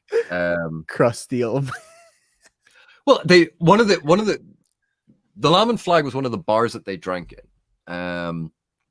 Was it the Eagle and Child?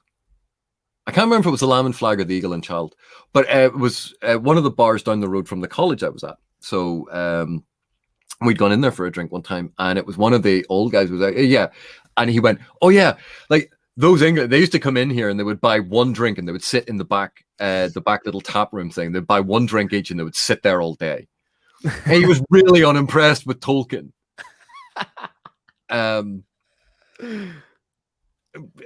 Because that's what they did. But Tolkien created, the Eagle and Child. So it was the nickname for it in town was the Bird and the Babe. Yeah, Bird and the Baby. Very interesting. Good trivia. Because I actually was at the college where Tolkien used to teach. So. Oh wow. That's pretty cool. It is. They now hold an annual Tolkien lecture. It's very cool. But what Erickson and Esselmont did, you see Raymond D. Feist with the Midkemia books, because again, that was a homebrew D&D campaign that created this entire Midkemian realm. And then I think it was a friend's game created the Turani homeworld that was based on, is it Tecumel? So Kellowan was actually lifted from someone else's books as a homebrew, but Feist didn't realize it at the time, I think. There all of these things where people engaged in D&D and they created these worlds and they built these things out, and it gave it a sense of history and authenticity that we see in Tolkien's development, because it wasn't just about, oh, I'm going to imagine this world and then drop this one thing in. He actually had evolutions of things and movements of things, and yeah, there are curios and curiosities to it. And it is very much a mythic realm, not a secondary world in the way that a lot of modern fantasy has moved towards. It's much more like fairy or the fae realms than the secondary world fantasy that with that exactness and that mechanistic approach to things. Like Westeros, yeah. Or Roshar or any of the Cosmere settings. Yeah. And that's a taste and a flavor of fantasy and a style of world building that the modern reader really likes, and not necessarily that ambiguity with the soft edges to it, but yet exquisitely realized. Jimmy, do you mind if I take a short break? Go ahead. Absolutely. No, you're absolutely good. Go for it. Okay. I'll be back in a couple of minutes. All good. get caught up on chap here. I've never read any Feist, and I feel like that's something I should change. If I were to start with Feist, where would you all recommend starting? Uh, Worst is someone that I definitely want to read. Also, Super Games Bros was asking Malazan or Malazan. So I actually like the pronunciation of Malazan more, but I've heard Erickson call it Malazan, like Malazan, magician. Someone just said beginning, lol. magician. This has been, oh, thank you. I'm having a blast. Let's see. Don't know how it works as an adult. Oh, you mean Feist? Yeah, fair enough. Okay, so magician, yeah. Well, the doctor said it has to be. Philip, we need to have you back on, man. I know it's been a while, so we need to bring you back on. You can wear your wife beater and show off your guns. I guess I can also take this time to talk about what's coming up on the channel. So tomorrow I will be having a wrap up and TBR video out before I have my, I'm going on vacation. I'm on vacation right now. So I will be gone all week. And then next weekend, it's either going to be a review of Paranisi or The Forgetting Moon by Brian Lee Durfee. So it's either going to be one of those two reviews. And then I have a Dead House Gates discussion come up that I need to schedule with Mr. Chase, Dr. Chase, and Rhythma. That will be coming on. Where are you heading on vacay? I'm not going to dox myself. It's somewhere fun, but I don't want to dox myself. So I won't say. Say the word, Jimmy. Patrick started reading Feist. Check out his review. Yeah, I actually saw that. I think it's actually Feist and Worst. The Daughter of the Empire might be it. He said it's one of the best trilogies openings that he's ever read. I thought that was really interesting.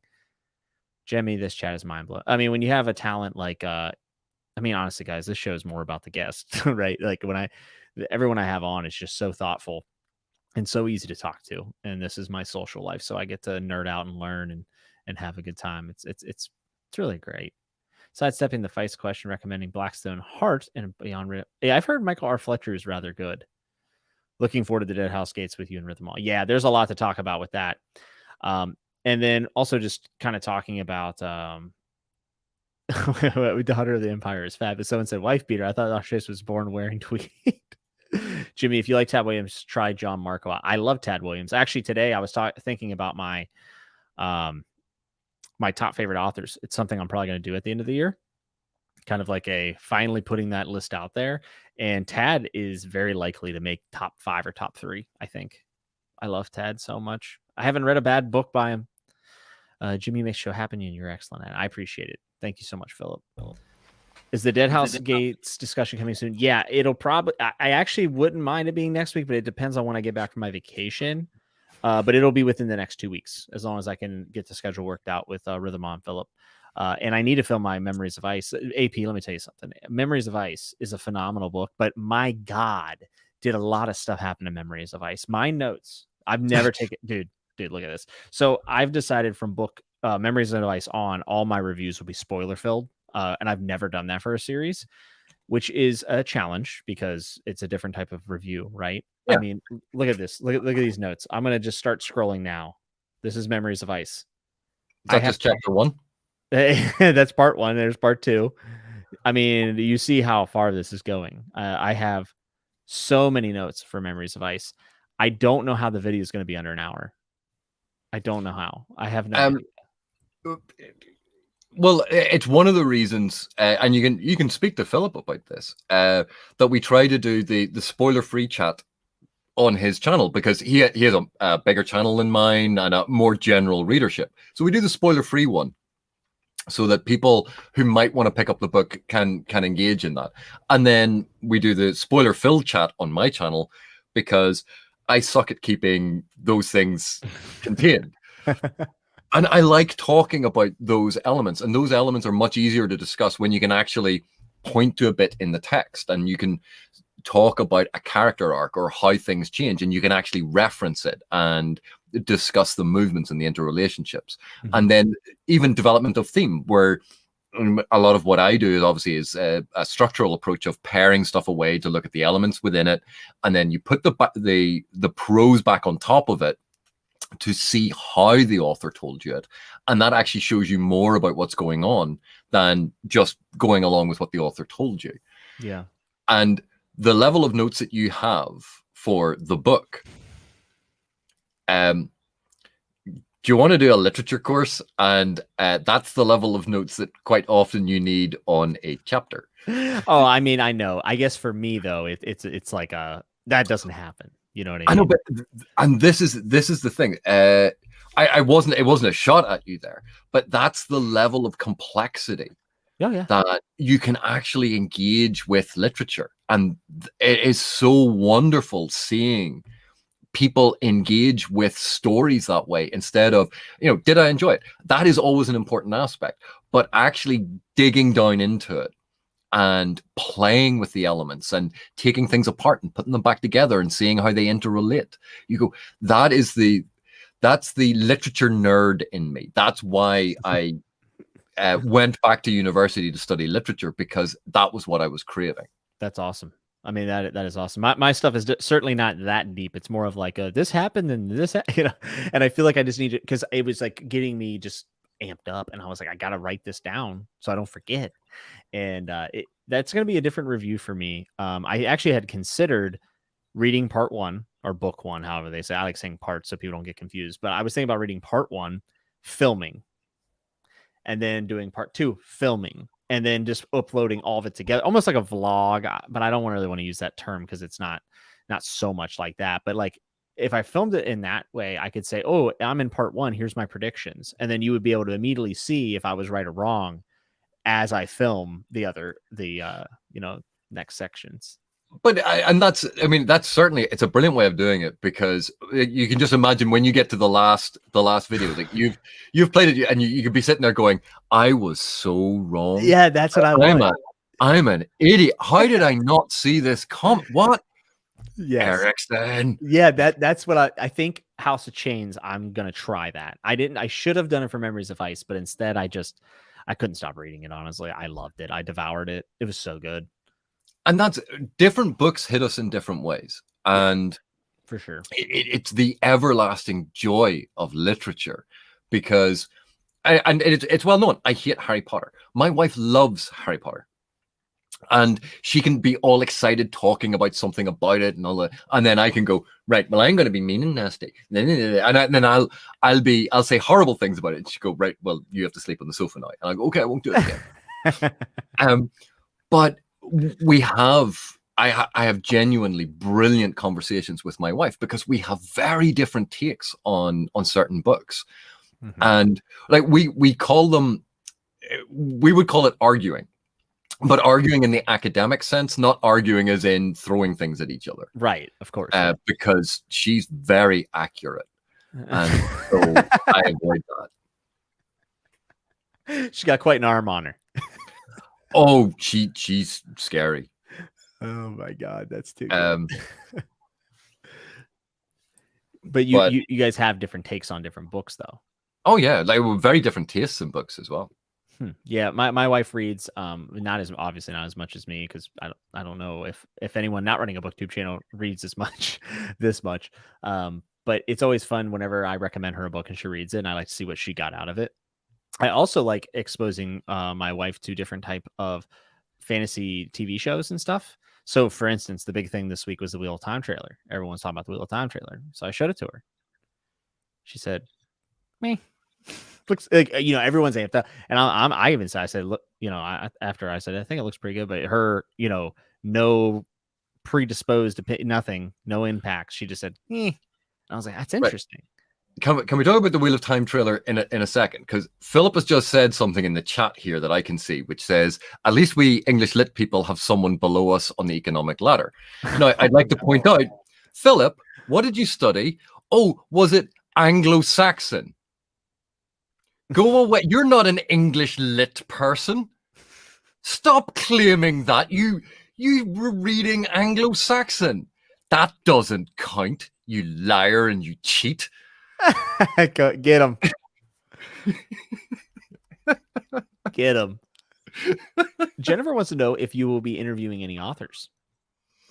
Well, mean, obviously at the minute, because I'm doing Malazan, I've been talking to Ericsson and Esselmont quite a bit. I would hope once I start doing the Johnny Wirtz stuff, maybe I can get Johnny to come on. Oh, that would be awesome. Because she's incredibly nice as well. She's really nice. So that would be really, really good. And you know, if Philip and I do some other like complete narratives, then it would be nice if we could get whoever that author was to come on to talk about the set of books that we've just done. One of the difficulties with that is, you know, if these books were written 20 years ago, it's very difficult because, you know, if you think it's bad, us trying to remember a book that we read a few months ago, imagine asking, you know, so 20 years ago when you wrote this, what were you thinking? Yeah. You know, that's a bit mean. Yeah, I mean, that's fair. And also, that's why you see interviews like Joe Abercrombie and stuff. Whenever they have a release coming out, they do a little press tour, and we've seen that. My question to you, AP, do you have the connections to get me a Robin Hobb interview? No. Shit. It's the only author I want to interview. I don't want to interview any. I mean, I would love to interview other authors, but like the only one I've legitimately thought about making an effort to interview is Robin Hobb. But what I would say is most authors are active on Twitter or on Facebook or on some form of social media. And there's no harm in sending a very polite email asking, would they like to do it? And if they don't respond, then okay, fine. If they respond, say, no, I'm not really interested, okay, thank you very much. Oh yeah, for sure. But sometimes authors will say, yeah, I'd love to. And you go, oh, awesome.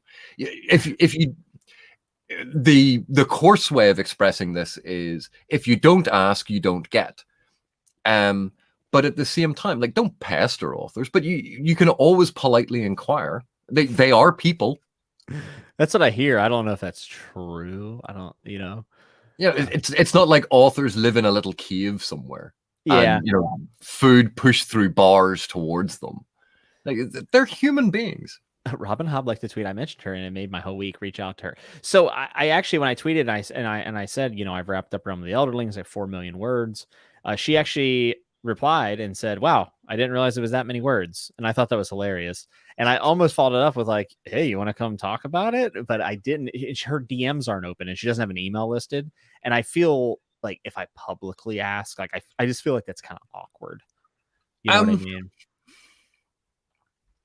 Well, you also have the option of emailing like her agent, or the option of emailing her publisher. Yeah, that's true. I guess I could try to find that kind of information. It's like the first time, I mean, like I said, there's other authors I'd love to talk to. But I'd almost just love the opportunity to like thank Robin. You know what I mean? Like to have a conversation, and then at the end just be like, hey, thanks, because this is, a life-changing type of series for me. So. And well, you can always, she's on Twitter, you can send her a tweet saying, thank you so much for these books. They've been amazing. Should you ever want to come on to do an interview on my YouTube channel, I would absolutely love to have you. But I just wanted to say thank you so much. That's not a tweet that's going to get you into trouble or make an author feel bad. Yeah, that's true. I also get like a paranoia about like the technical proficiencies of an author, because, and I don't mean this to be despairing or anything like that, but like a lot of times, like for instance, Robin Hobb lives kind of out remotely, and she has like chickens, she has a farm, and she's really not plugged in. Like she tweets every now and then, but she's very private. And I'm like, what does a Zoom call look like with an older author that is very remote, very private, not interested in a lot of, what I mean? Like, I don't know if I could trust George Martin to be on a Zoom call. Like, I don't know if he'd be able to, you know what I mean? But right, first of all, you're making assumptions about Robin Hobb. Well, I'm not, not even specifically her. I know, but you're making assumptions about people instead of making the offer to them. Well, you guys are watching my anxiety. This is my thought process. This is a peek into Jimmy's brain and how this works and how much I worry about everything. Like Esselmont has a pretty bad internet connection, and well, he has a pretty bad internet connection, which can make things a little tough at times. But you try and make it work, and if it doesn't work, you go, at least I tried. Yeah, But also, there are ways around that they can go to places where there's a better signal, or they can arrange for such and such a thing, or they can contact their agent, or they can contact their publisher and say, listen, I'd like to do this thing, but I'm struggling with this. Can you send an intern? Can you say? I actually remember watching your Erickson Esselmont interview, and you said Esselmont is having a little bit of internet issues, and I was actually thinking in that moment, I said, this is what I'm terrified of. This scares me. But you just roll with it. Yeah, I mean, it was something that was going to happen because it was a really bad internet connection. And if you think of the time of day where I am, and that's why we had to start so early, because where I am, it is, Jesus, it's late. But it's very late. But where you are, it's not late. But if we started much earlier in the day for me, it would be fine. It would still be evening time for me, but it'd be the middle of the day for you. And what happens in the middle of the day on your continent? Everyone is using the internet. You have all of those businesses using it. Networks are busy. All of that stuff is happening. Right. Yeah. I mean, so trying to organize things where Esselmont is in Alaska, Ericsson is West Coast, and I'm in the UK. And you go, sometimes it's going to work, sometimes it's not. Yeah, it's funny. We actually time zones are a pain. I mean, so in my Patreon, the top tier, I do a hangout once or twice a month, and we all do a video call. It is very hard to schedule a good time for people over 6 different time zones. Turns out it's very difficult. I always enjoy those chats a lot, but I actually stress out about that a lot too. But like one of the conferences, they go away, Nemesis. He does it deliberately. Anytime it freezes on when Philip freezes, it's always when he's doing the.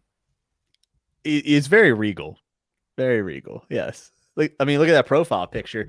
Looks like a MySpace 2012. No, not even back then. 208. 2008 MySpace picture here from Philip Shea. I'm just roasting Philip. Whereas when I freeze, it's usually when I'm doing things like. Yeah, and you're like picking your nose, doing all these things, right? But one of the conferences, they went virtual instead of obviously the face-to-face conference because of the pandemic, and they went, oh, this is going to be great. We can get people from all over the world. And then it was like, how do we schedule when the plenary is to get the most number of people? Mm-hmm. You go, right. Well, if one of the guests is living here, one of the guests is living here, they're on different time zones. So we can't have it at 3 o'clock in the morning, their time. They won't want to attend.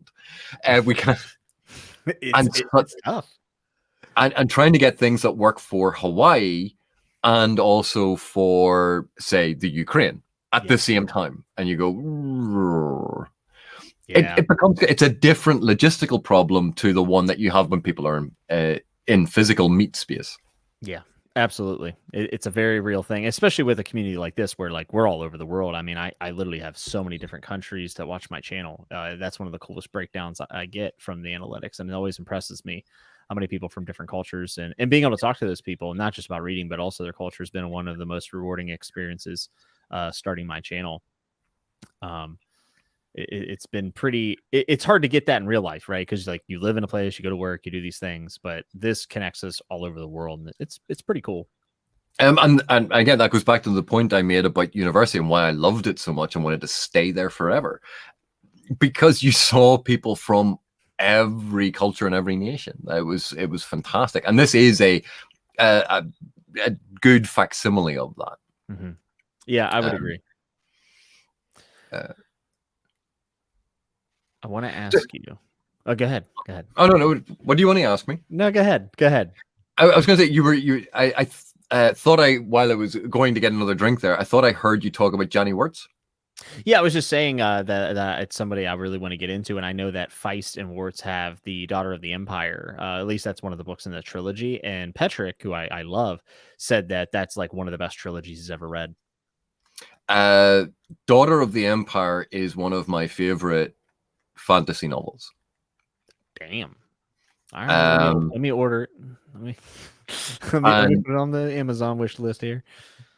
And I read it because if you like, I was reading Feist's Magician. But in the States, it was Magician Apprentice, Magician Master. But in the UK, it was just Magician. It was 1 volume instead of 2. Oh. And then Silverthorn, and then Darkness at Sethanon. And then I saw there was a new book coming out, Raymond E. Feist and Johnny Wirtz. And so I picked it up. And I can't remember the year it was published. I got it the year it was published. And I was blown away by it because it was epic fantasy, but epic fantasy done in a way that was doing all of the things that epic fantasy does, but not in a way that I was expecting. And I know we use a cliche of strong female characters. Here you had a brilliant female protagonist who was in a very patriarchal society. So her solutions to problems had to deal with those aspects. And it was an absolutely enthralling read.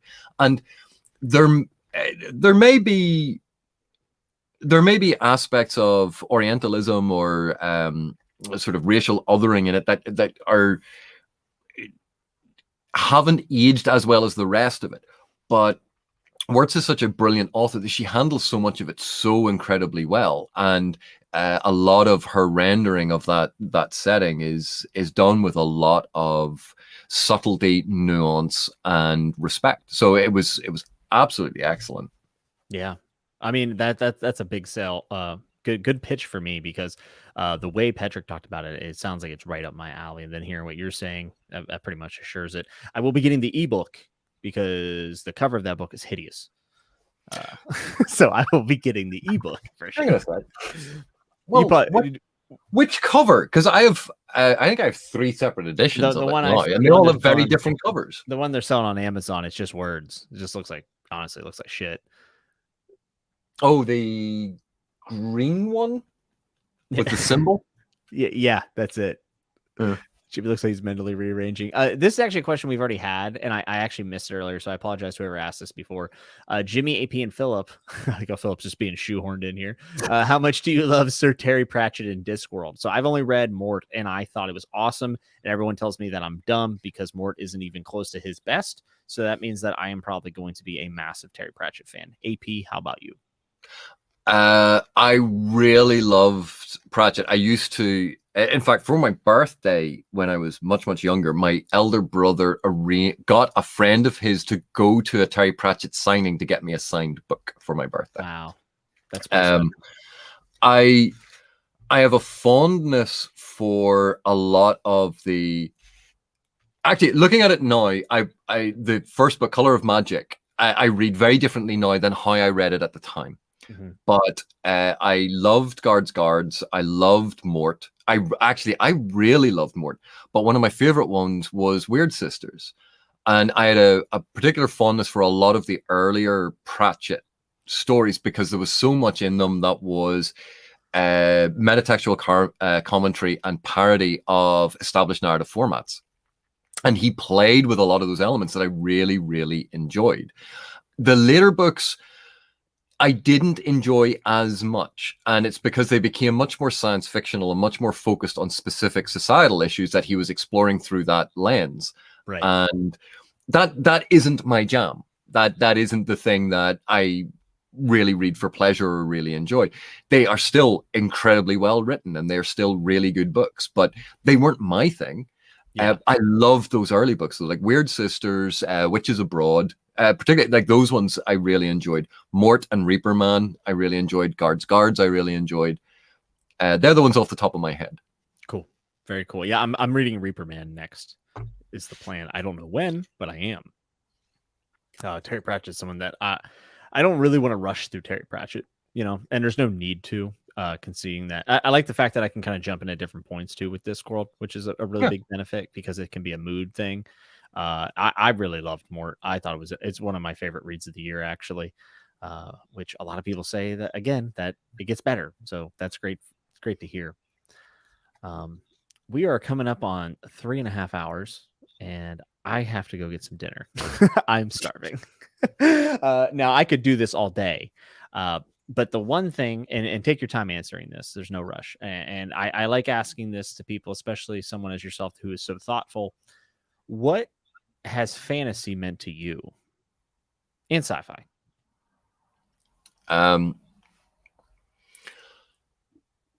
For me, fantasy was a way to explore concepts and a way to live in a different realm. It was somewhere I could escape to get out of the things that were going on in my head. But it then became something so much more, because when I was reading realist fiction, mimetic fiction, it was so starkly about something that I always felt it was slightly didactic. And a lot of the realist fiction, it was, we're going to write a story looking at this thing. And you go, if I want to know about that thing, I will read about that thing. I don't need to read a book on that, a novel set exploring that thing. Plus, I found with a lot of mimetic fiction, I had knee-jerk reactions to things because of a cultural bias, historical bias, what I already knew about a subject, or what I already knew about a position. And so when you were reading something set in that time, I already had a position established. Mm-hmm. And so I wasn't engaging with the actual literature. What I found with fantasy was this evocation of quite often honor and adventure, things that were missing. So that was the escapist element that I was looking into. But then moral complexity being explored, and friendship being explored, and elements of darkness creeping in as I started to read more and more mature fantasy, seeing that it wasn't just high adventure. It was actually quite complicated. And then seeing how when fantasy authors were replicating or creating these worlds, sometimes they were replicating structural societal issues. And they were placing them in the fantasy world, and it was clearly unconscious. And they didn't realize that they were replicating a structure they did not need to replicate. And seeing authors who had set up worlds where they were clearly trying to say, no, the male characters treat the female characters equally, and yet their entire world building was entirely patriarchal. And you suddenly saw those structures and struggles. And so when you came out of the novel and you looked at what was going on in our world, and you go, oh, right, yeah, I kind of get that now. I understand it. So fantasy for me was very much about that emotional exploration of a lot of these things. Science fiction, on the other hand, like Greg Egan's work was very much the intellect exploring potential puzzles and scientific concepts.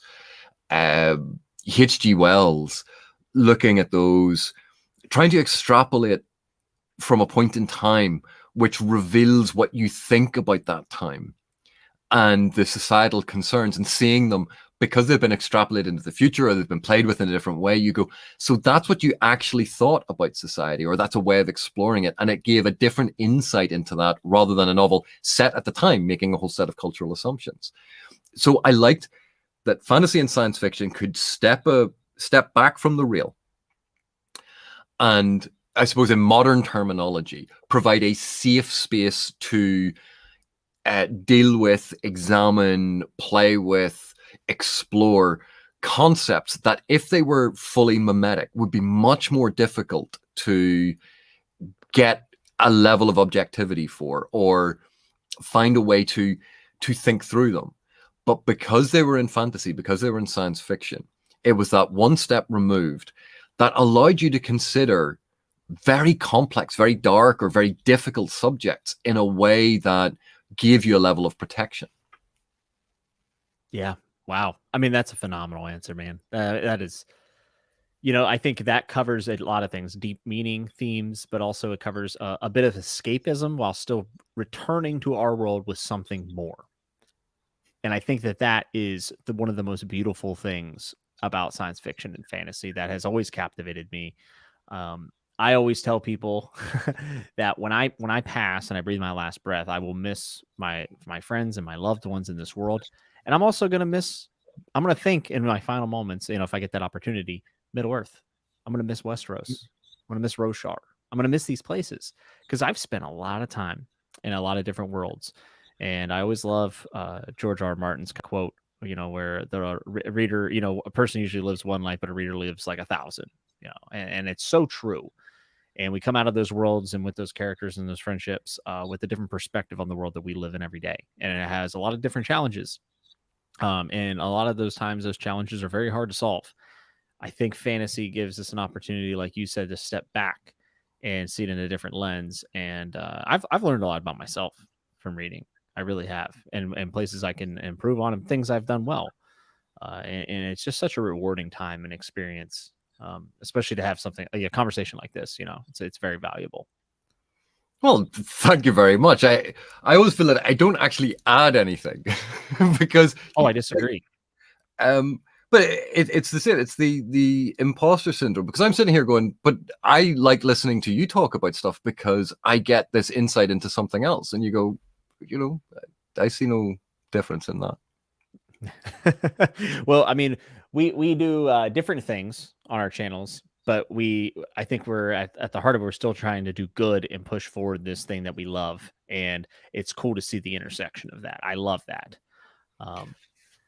Because part of the human endeavor is about understanding. And I think it might sound a bit political, but one of the issues that we currently have, I feel, is that we're so egocentric at the minute, that we focus so much on the self and what I think is the important thing and where are my rights.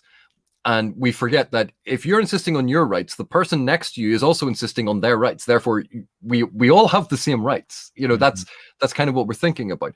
And I think literature gives us the ability to see things from a different perspective. It encourages empathy and helps us develop that in a world where empathy is not really emphasized anymore, where political divisions and ideological divisions, and there's a sense of tribalism and echo chambers that have been created through a lot of social media, that we talk to our people, we identify our tribe, and that echo chamber creates a feedback loop where our positions are constantly reaffirmed, and then everyone else is othered. And it's one of the things I love about the Malazan world, both Erikson and Esselman, is they constantly challenge that perception or that movement. Because, like, think of Gardens of the Moon. Who are the good guys? Yeah, I'm in book 3 and I still don't know who the good guys are. But that's the thing. You can empathize and sympathize and connect to people on all sides of a conflict, even if you don't necessarily agree with them. And this, to me, is the power of all literature, not just science fiction and fantasy, but being able to see the world through a different lens and appreciate that while you may think someone else's position is stupid, and you might think that they are absolute idiots, how could they ever think that? You go, try and think through it from their perspective. And this is something that negotiators will tell you, people in economics will tell you, like people in business will tell you. Try to think of what the other side is going to do. People in law, test your case against someone who's arguing against it. Always try to see things from the other side, because that shows your beliefs and your structures and how you've constructed things. It shows them in a different light, which then allows you to re-examine them instead of taking them as a given, taking them as a fact. Yeah. And that's a fascinating thing that is a power of literature, because it encourages us to see things from different perspectives. And I'll end there. Yeah, Malazan does an amazing job of that, and I think that's definitely one of the most valuable experiences that we get from sci-fi and fantasy, for sure. AP, thank you.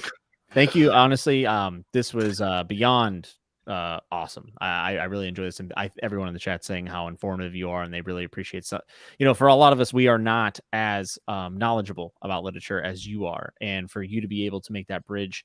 We kind of talked about this before we went on there, but I said I feel like you're kind of like the Neil deGrasse Tyson of literature, because you're the person. You even said the stuff you're doing is really just scratching the surface. There's even more in-depth studies, and for you to be able to come on and articulate these things and entertain, probably hundreds of unique viewers here tonight, is really something, and an accomplishment and a talent that we are very thankful for in the booktube community. And I'm very humbled that you would spend your time.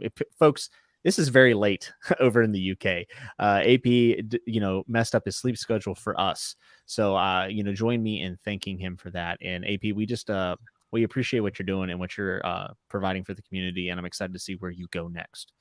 Well, thank you. let me first say it was a genuine pleasure and a real honor to come on here. Like, it is so much fun to talk to people who care, who want to learn. And that's the big thing that has driven me for years. It's a desire to learn and to learn new things.